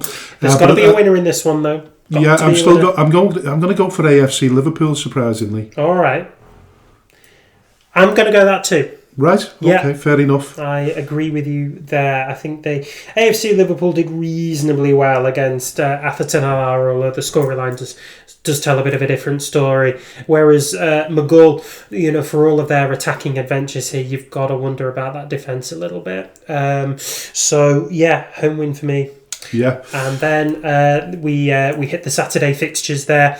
All of these 3:00 kickoffs in the Macron Cup second round, and we go to the Mechanics Ground where AFC Blackpool take on Barnoldswick Town. Well, there's a division between both of them, but it has to be said that Barnoldswick not doing particularly well, I don't think. Just trying to look at the league table there. Let's find the league table. Not that the league table has anything to do with it. Oh, well, no. Barnoldswick Town, they're not doing too bad. Listen, Barnoldswick and... 17th. Yeah, but in terms of the current form, they're up into 5th place in the Premier Division, and AFC Blackpool, as we alluded to before, are second in the North West Counties Division 1 North. So I can see this being a really tight game, probably decided by penalties. And I'm going to go for Barnoldswick. Yeah, I'm also going to go for Barnoldswick. I think form will only carry you so far in the cup competitions, unfortunately, and I think there are teams who are going to want to make a really good run of it. I think AFC Blackpool did reasonably well in the cup competitions last season. This season, however, I think they're going to want to focus matters a bit more domestically speaking. So I am going to say Barnoldswick, and I do think it'll be in 90 minutes. And the big game, Atherton Allar versus Bearscough. That's a brilliant game. If you're stuck at a loose end because your team is not in action this weekend, go down to Crilly Park and have a look at this one, because this is going to be an absolute belter. Do you see that being a tight one, or...? Yeah, I do. Both teams have made really strong starts to their domestic season. As we know and as we've talked about, Bearscough have tripped up hither and thither, but on the whole, they're still doing well.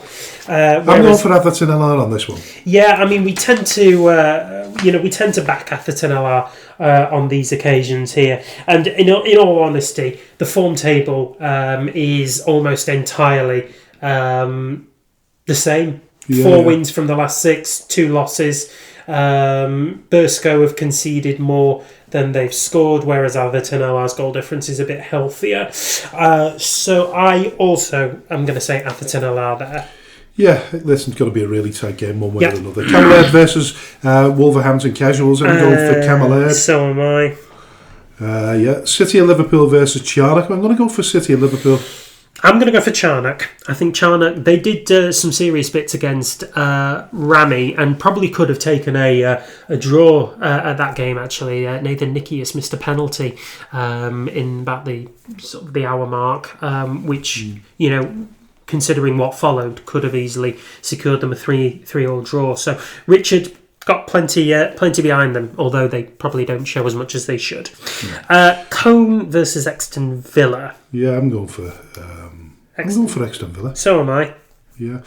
Ecclesfield versus Telford Town. Yeah, I mean, this was a game that was played in the domestic competition on Saturday, and Ecclesfield won. I don't see it being the same way this time. Fine, I'll go with you there.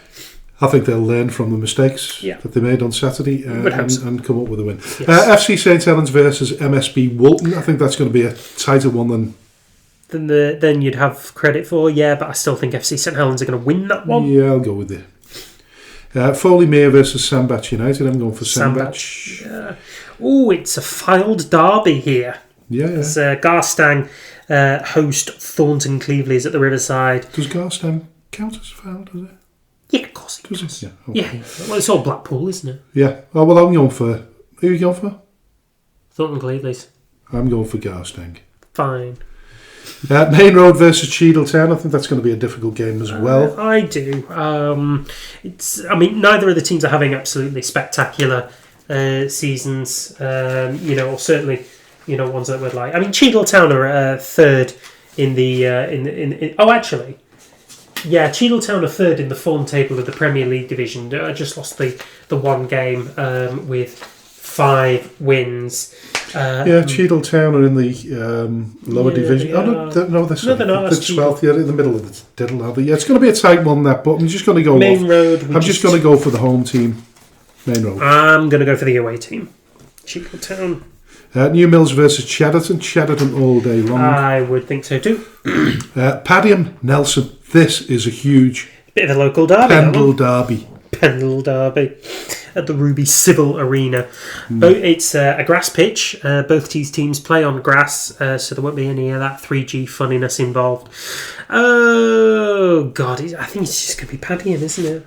Yeah. Listen, it's a hard one to call, isn't it? Because Nelson are doing particularly well, but they're in the lower division. Yeah, listen, I'm going to go for Padiham as well. Okay. Ramsbottom versus Prestwich Hayes. Difficult one to call this because Ramsbottom are doing really well, but Prestwich Hayes rich. They're doing bits. It's a rich vein of form. So they certainly have. I'm still going to go for Ramsbottom. So am I.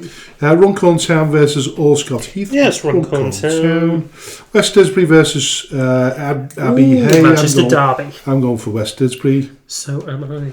And that concludes the Macron Cup on Saturday. So we move on to the Premier Division on Saturday. Litherland Remyca versus FC Isle of Man. Yep, 2 teams on a bit of a rebuild after a very difficult start to the domestic season. Obviously, Paul Jones left FC Isle of Man about 3 weeks ago, maybe even less than that.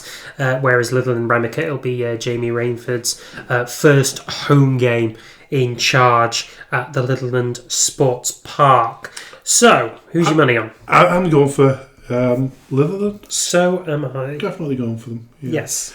Hope they do really, really well there. Listen, albeit I've got a soft spot for the Isle of Man. And I was going to mention the Isle of Man because I would hate to see them get relegated from the Premier Division. I think it's been a breath of fresh air having them in the Northwest Counties. Okay. And I think for anybody in that division, we certainly missed it when we got relegated. But the trip to the Isle of Man was staggering. It was great. It was just having a sort of international match, and we had a long weekend and we had a really good break there, and it was fantastic. The result wasn't, but that was a minor setback. Oh, but listen, hope if they can continue to stay in business in the Northwest Counties North Division, presuming that they get put in that division. Then that's for the betterment of the clubs in that division. And then that said, if we can miraculously find a way of getting out of the Liverpool County Premier, then we could be making trips to the Isle of Man next season. But unfortunately, I'm still going for Remy and looking out for Jamie, and I hope he gets off to a flying start at home. Longridge Town versus South Liverpool. I am minded to say Longridge. A good performance against flipping heck. Who did Longridge play midweek? Was it Earlham? No, it was Padiham. They played Padiham in the midweek. And a fine performance really, and I think that'll prove handy against South Liverpool. The 7 wins and 6 losses. South Liverpool, the inconsistent. They beat Alaman, didn't they, 3-1? They did. So Longridge Town in 15th, South Liverpool 11th, a bit tighter than what we would normally call. Still over the whole team, Longridge? Longridge for me. Yeah. Now, big game for Richard Brodie. Pilks versus Glossop North End. I'm going in favour of... I think there's a little bit less pressure going to Pilks than there is at playing at home at the moment, because as much as I assume the supporters coming off and clapping the players off during defeat, I would imagine they're still fairly vocal in terms of disappointment as well. So I think they'll be showing equal levels of disappointment. It might be just a little bit of a relief. I certainly think it will be for Richard to be playing at Pilks. I think you're probably right. Yeah, he'll have to do it without Sutcliffe. Fortunately, he'll be suspended for that game, won't he? But the positive reaction from his players against a really well stocked Stockport Town team, gives them more credit. Than previously thought, and against a Pilks team who started out flying, but have have dropped off the pace a little bit. They're in 13th. Ethan should still be available for that, because isn't it a week? Oh, is it? Isn't it a full week? I don't know. Oh, heck, maybe. Not too sure. Let's hope so. For Brodie's sake and for Glossop's North End. Let's hope. I think it's going to be a draw, and I would really like Glossop to come away with more than that, but I'm saying a draw for now. Yep, fair enough. Like I say, Glossop North End for me. Wythenshawe versus Stockport Town. Yeah, that's going to be a home win for me. I think Stockport were quite lucky to get one against Glossop North End. They had to do it against 10 men. I don't think there'll be any such any such realism against Wythenshawe, and I'm seeing the home side take the points there. Listen, fair enough. We'll move on to the First Division North, and Ashton Athletic versus Bacup Borough, both at the wrong end of the table, but still think Bacup will manage to... Bacup had a really good result in the middle of the week. They beat Fulwood Amateurs by 5-2, and I expect a bit more of a panache result against Ashton Athletic team, who can't really seem to buy a win at this point in time, not even a draw. And I'm expecting the same. I think Brent Peters is going to go back with a win there. So, away win for me. Ashton Town versus Steeton. Steeton at the wrong end of the table. Yeah, having made a really good start, whereas Ashton Town can't really seem to buy any consistency at this point in time. It also means that the town of Ashton is going to be really, really busy on that day. Ashton and Macclesfield, with both teams in action at home. They're both divided by the M6. They're divided by the A6, quite honestly, by Bolton Road. So Ashton Town just playing off of Bolton Road out towards... God, what's the name of the bloody area? Goulburn. Whereas Ashton Athletic are down the other end. In Ashton. Of Ashton in Macclesfield. So if you're travelling south, you come off and you turn left to go to Ashton. If you go into Ashton Athletic, you turn right and go north up towards St Helens area, the middle of nowhere. Yeah, that's about right. So I'm going for Ashton Town anyway. Yeah, I'm going to say a draw, because I just don't think Ashton Town have any kind of decent consistency, although with the plays that they have, they really should.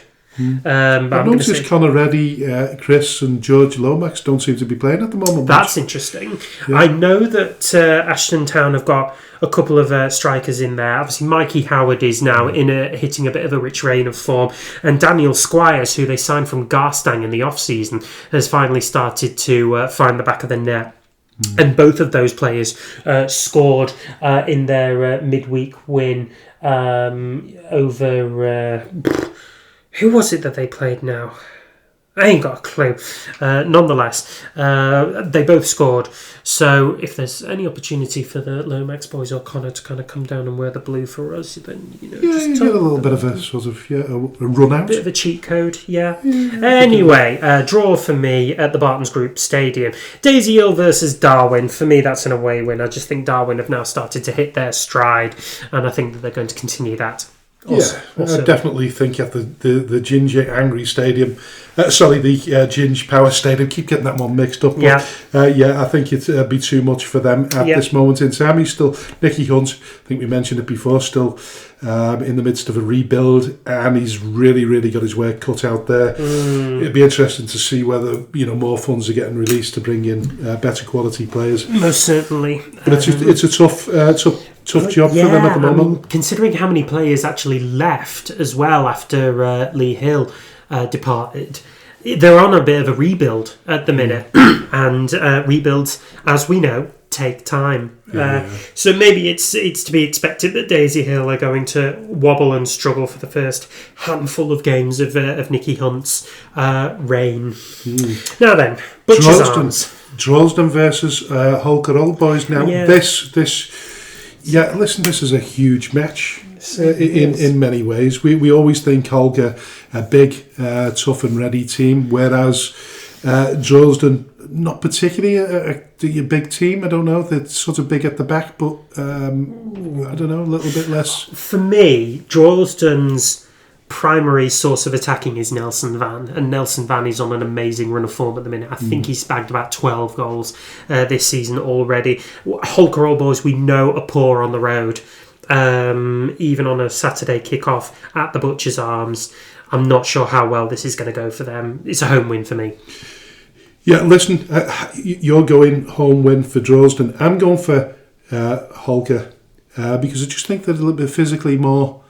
I think Droylsden struggle against the more physical teams. You might be right. That could be how Thornton Cleveley's managed to secure a draw against them.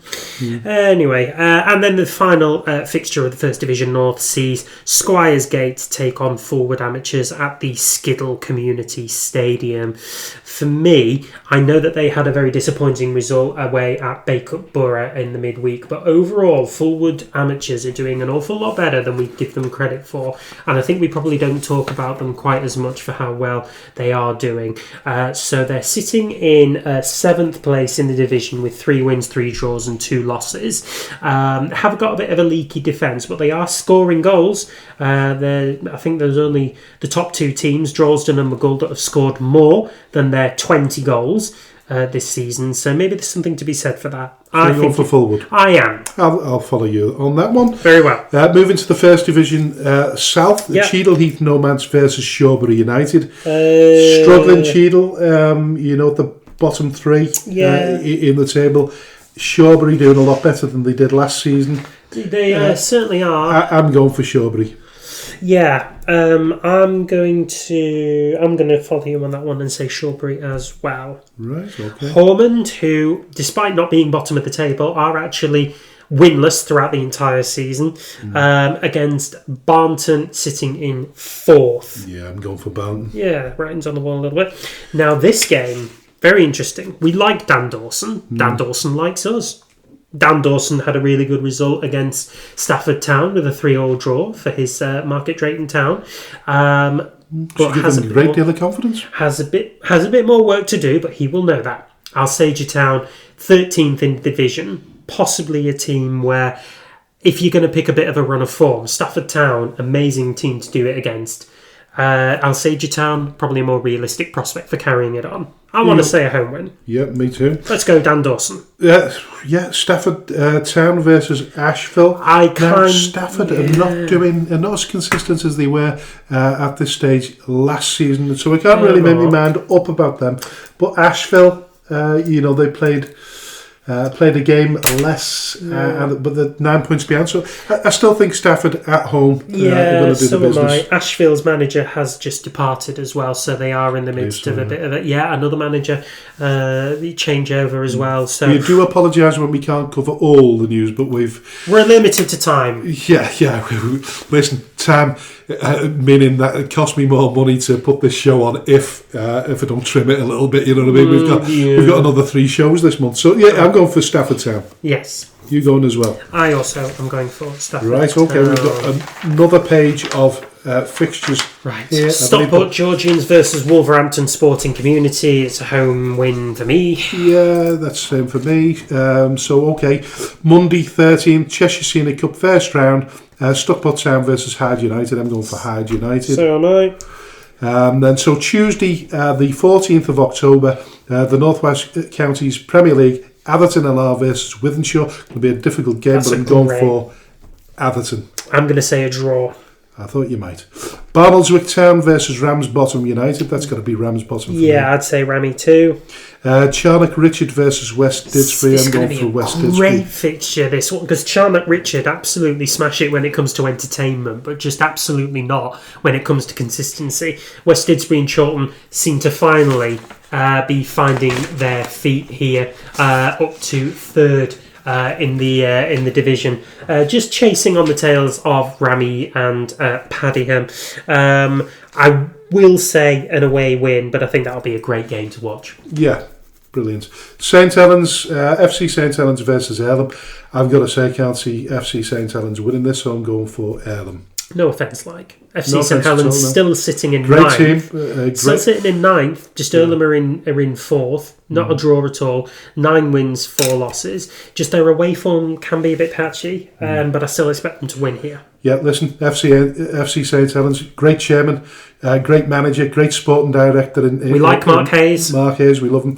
But unfortunately, I'm going for Earlham. You're going. Never actually met him. You've actually met him. I've never actually met Mark Hayes. All right, he's sat in your place on 2 occasions, been on the show twice. Has he? Yeah.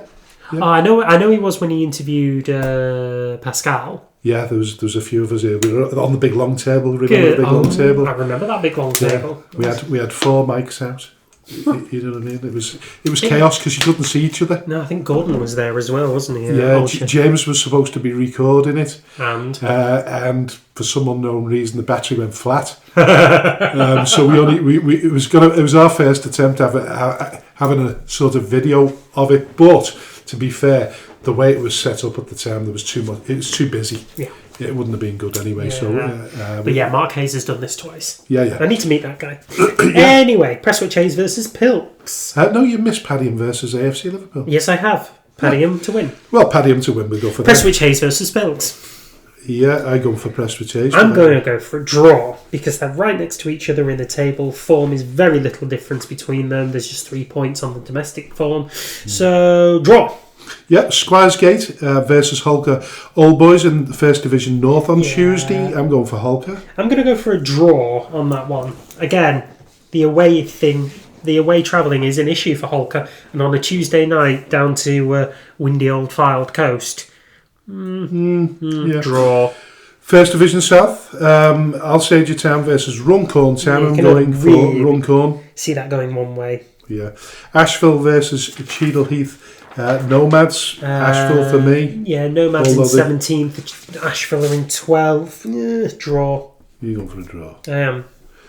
Yeah, I'm not surprised there, really. And then the Cheshire Senior First Cup. First round. Cup first round. 1874 Northwich versus Cheadle. I'm going for 1874. 1874. Then we move on to the Liverpool Senior Cup preliminary round. Bearscough versus Ashton Town. That's a really interesting fixture. Yeah. Depends on whether they put 2... Depends which Ashton Town turn up, to be honest. Yeah, bit Jekyll and Hyde. And whether they put 2 full-strength teams out. Still going for Bearscough, though. Yeah, me too. Are we involved in the Liverpool Senior Cup? No, we're in the Liverpool County FA Cup, aren't we? Yeah, which we're... Combination... That's this weekend, isn't it? This weekend, yeah. Well, all that's to come. Yeah. Anyway, I'm going for Bearscough too. Yeah, McGull versus Warrington Rylands. I'm going for Warrington Rylands here. Yeah. Simple fact that they managed to batter us 10-1. I'm praying to God that McGull don't concede 10. Yeah. Or maybe I do, because then it makes our defeat seem a bit more gentle. I don't even... Listen, we built up such a good friendship with Joey We have not. No offence, Joey. Yeah, no, I think they'll be beaten, but I don't think it'll be as convincing. I don't think McGull have got a good setup there. They certainly do. Yeah, so moving on to Wednesday, and we're going to cover these just in case we end up recording on the Thursday, but quickly, Premier Division in the North West Counties, Remy versus Chadderton. Unfortunately, I think that's a bit too soon for I think so. Jamie Rainford, so I think, if he gets a win at the weekend, then, if he gets a half decent sort of result, low score line against Chadderton, he'd be doing well. Yeah, I think I still think Chadderton are going to win this one, but like you say, 1-0, 2-0, that's fine. I think Jamie will feel he has got enough to go on there. And then South Liverpool versus Exton Villa. South Liverpool. Oh, you go. Surprising there. So moving on to First Division 1 North, and rounding it up is Nelson versus Fulwood Amateurs. At the Daisy Arena, Little Wembley Stadium. Yeah, what a name that is. Nelson for you me. go for Nelson, are you? And Bacup Borough versus Cole. Oh, the East Lancs derby at the Brian Boys Westview Stadium. I'm going for I'm going for Bacup. Me too. Right.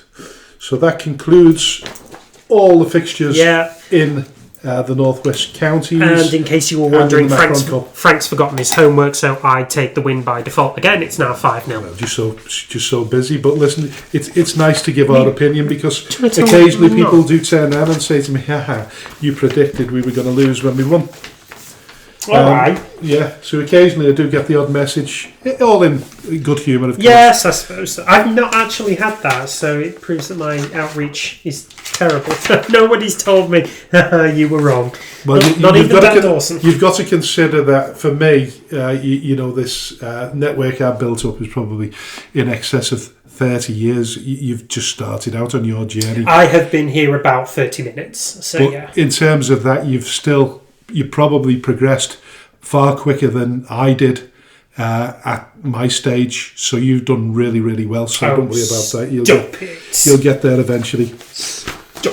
So listen, we talk about Skem. Yeah. Not much to sort of continue really, because we went for our brunch last weekend, knowing that the game had been called off.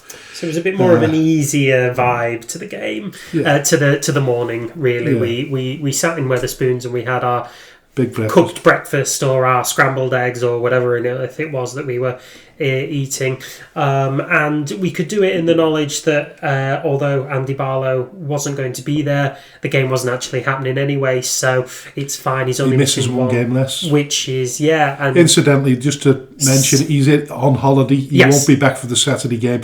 This was booked before he came on board. Before he came back on board. So just let people know that, because there was a fair bit of stick Tommy took last season when he was when he had a 3-match ban, was it? It was. He decided to take a holiday at the same time, and people didn't like that for some reason. But hey ho, you have to understand non-league to know how much it takes out of you. Huh? Yeah, it takes over you, doesn't it? Yeah, it it's almost like a full-time job, whilst not quite being a full-time job. Yeah. So all the fixtures remain the same, because no games got played in the Liverpool County Premier Cup or League last week, as far as I'm aware. That's correct. And the way it works at the Liverpool County Premier is that the Cup games take precedence over the League games. So we have had to reschedule our game against River Football Club, who we were due to play this weekend, and we'll instead be playing FC Kirkby.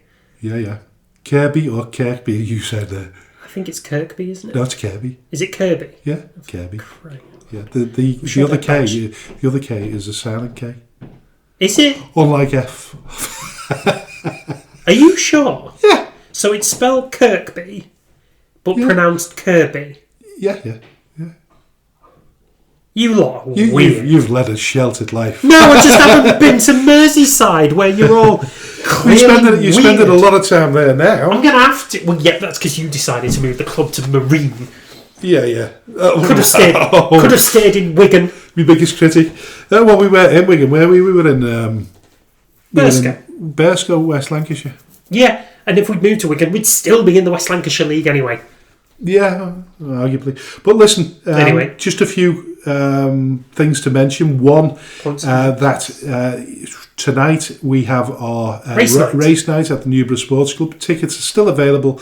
If you can't get to the do itself, then by all means enter some of the competitions online that you can do. That helps contribute towards our floating funds. Yeah, our floating funds. And bear in mind that whatever you enter, there is a prize as well. So there is a gain at the end of it. It's we're not just taking your money and you are winning something. Yeah, and listen, it costs an awful lot of money to put these functions on. It does. Rowena and I are footing the bill to a large degree as well. There's a lot of donations go into this as well. So we're very, very fortunate that the outlay is exactly zilch. So every penny that we pay, every penny that we get is for the club. It's a profit, isn't it? It's a profit. We're hoping to make in excess of £1,000. But listen, the other thing, of course, is that on Monday night at the Busy Bee, 7 o'clock, I think it is, isn't it? 7 o'clock kickoff. Yeah. We've got a Meet the Club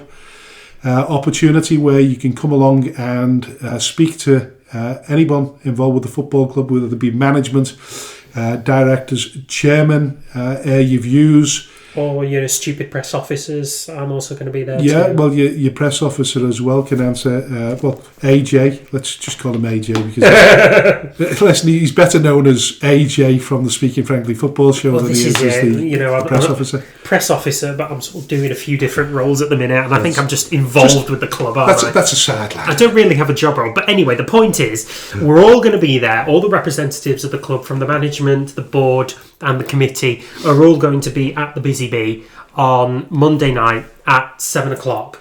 And that's an open forum for fans of the club, non-fans of the club, critics of the club, or even strangers to the club. Whoever you are, just come on down. We encourage you to come on down. You don't have to pay an entry fee. You can sit and have a pint and just chat to us. Ask you questions. If you've got any concerns, we are more than happy to kind of steer you in our direction of thinking, and kind of let you see where our thought process was of a decision that you might disagree with, or a question that you might have about something that we've done.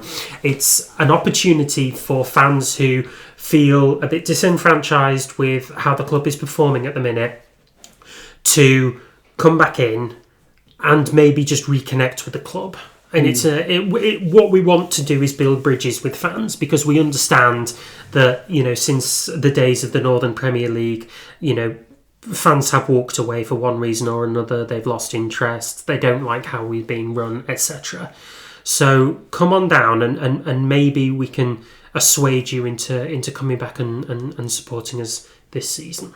Yeah, most definitely. And we certainly don't want to turn it into a slanging match. No, that's not what this is for. Yeah, that's not the purpose of this meeting. The purpose of this meeting is maybe to be a little bit, when we talk about clarity, we do say that there's only a certain amount of things that we can say publicly on a sort of public forum, but we can be probably a little bit more open on a face-to-face basis. Yeah. And we've already mentioned it. There's a lot of positive things happening off the field, and it's just unfortunate, really, that things on the field are not coming together either. But we feel as though we're in a better position now to move the club forward than we've ever done. So come along and ask those questions, and we try and answer as many questions as we possibly can. So we look forward to seeing you tonight and on Monday night, if you can make it. And certainly, listen, if you can make it to the game at Kirby, the Eddie... oh, God. The Eddie... it's not Eddie Murphy. Just list the Eddies until we get to the right one. The Memorial Fields, the Eddie blank Memorial Fields. But listen, it's a 1 o'clock kickoff anyway. It's a bit early in the day, but if you can get down to that, you'd be more than welcome to watch that. There's no admission fee there at all. Nah. Just make sure that you're wrapped up warm if it's going to be cold, and make sure that you've got a rainproof jacket in case it rains. You're still not. You're not quick enough here. No, shut up! Not quick enough. Well, listen, I'm sure they'll fit. Eddie McCardle. Eddie McCardle sounds a bit correct. Eddie McCook. What? What are you saying? But anyway, listen, whilst you're looking for that, I'll open what... Just talk amongst yourselves. Yeah, well, I'll talk about what I've learned so far in the last week. Well, the first thing, of course, is because I think we opened the show and we talked about my facial hair, and I've just realised... Eddie McCardle Memorial Playing Field. I got there before you. Shut up! Yeah, so if you can get down there on Saturday, it's 1 o'clock kick-off. Mm-hmm. It's a cup game. Listen... should mention the fact that there'll be one or two. There might be one or two debutants on the day, including Craig Heskey, possibly centre forward, who's just signed for us. So we're looking forward to seeing him. Yes, he is relative to Emil. Yeah, who? Relative to Emil. Emil? Oh, right, I thought you said Emil. No! He's related to Emil Heskey, isn't he? He's the cousin of. There we go. Yeah. So, listen, we're looking forward to Saturday, and we're looking forward to your support as well. I mean, hopefully in a cup game we can not so much relax a little bit, but it is tough and stressful playing in the league at the moment. When you've had five defeats, you've got to find a way of winning, and hopefully we can start doing that on Saturday. But the more support we get, the merrier. Yeah. So with Andy on his hollybobs, it's time for Coach Barney to step in and be manager for the day. So we've already used the hashtags Barney's Barmy Army. That will be in force on Friday and Saturday, and we hope very much you'll come down and be part of Barney's Barmy Army at the Eddie McCardle Playing Field. We understand that it's we've not had the best start to the season, but we really, really do believe that the positives are just around the corner. Yeah, I think we've said that in terms of fitness and technicality, that you know the players are technically gifted. I think probably where they fall short is a little bit of experience. Yeah. A little concentration, maybe naivety. In terms of, we talked about it last week, didn't we? That you sometimes you don't get those 50-50 decisions from the referee if you're not more vocal. And I think the small margins, and hopefully you know that will change over the next few weeks as the management team take a sort of stranglehold on the club and take it forward. But listen, as I was saying before, what have I learned so far this week? Well, not that it's much use to anyone, but actually now that I've got a little bit of facial hair and a bit of hair on my head, one, I can prove that I'm not completely bald. But two, what I'd say to you is that what really annoys me about having facial hair is that it itches. I don't know whether you have the same problem, do you? Yeah. Do you use beard oils? No, just shampoo and moisturiser. Now, if I'm going to keep this, and it's very doubtful it'll last another week, but if it's likely to, what I would say in my parting shot is, if anybody who's got a little bit of facial hair, can explain to me what's the best thing to do to avoid itching, then pop it on a postcard, send it to me. At... help, I'm follically capable now. Dalton, Skelmersdale. Yeah. That's the one. So, what have you learned? I'm an utter. I've learned that you need beard oil, apparently. Yeah. Facial scrub. Facial scrub. Facial scrub works. Bit of warm water, moisturiser. You'll be fine. Spot on. And what do you use for your hair? We're going off on a tangent here, yeah. What do you use for your hair? Anything? Sometimes when I've seen it in full flow, like it's like you should be on an advert. You've got. Listen, you could certainly be a hair model. Have you thought of doing that? No, I haven't. No. I could do. You can make a living out of that, you know. Pass some of that money on to Skem as well. You could be the face of Skelmersdale United. Could be the hair of Skelmersdale United. Yeah, you certainly could. So listen, what have you learned so far?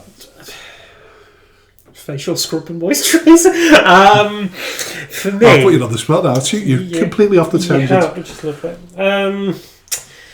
It's unusual to hear what I've learned this week. God, pyrotechnics are bad, except in open spaces and under adult supervision, and not at football teams.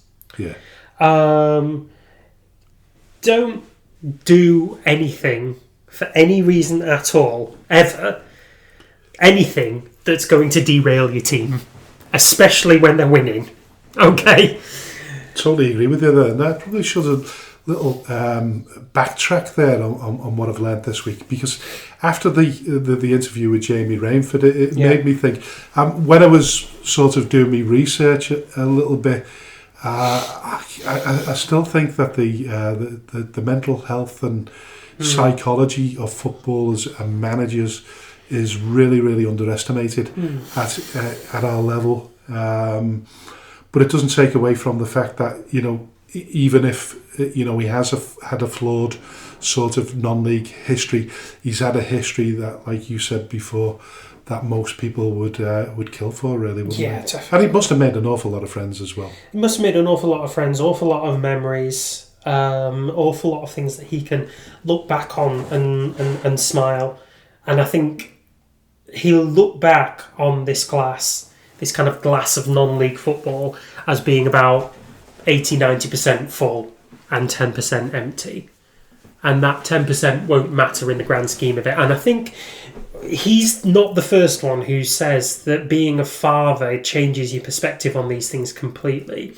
And I think as he's gotten older and a bit smarter and a bit wiser, and I know he'll say that he can't change who he is and that he's, still wears his heart on his sleeve, but trust me, Jamie, you probably have grown up. I think he'll look back as, being a father and a man of more mature years and say, do you know what, I had a brilliant time. And I think physiology, age, changes perspective as well, doesn't it? Yeah. So listen, good luck to him, as we said before. Listen, I'm going to leave the final words to AJ. You've been listening to the Speaking Frankly Football Show with me, AJ Vergette, and my co-host, Mr. Frank Hughes. This podcast is available on most streaming services wherever you get your podcasts, including Spotify and Amazon Music. Please feel free to rate and review, as we do thrive off hearing your words and feedback. Please also subscribe so that you can find out firsthand when a new episode of the show has been released. We're also available on social media under the banner term Speaking Frankly Football Show, most prevalently on Facebook and X. And so until next week, from me, AJ, and him, Frank, we will see you all soon. Until then, bye-bye for now.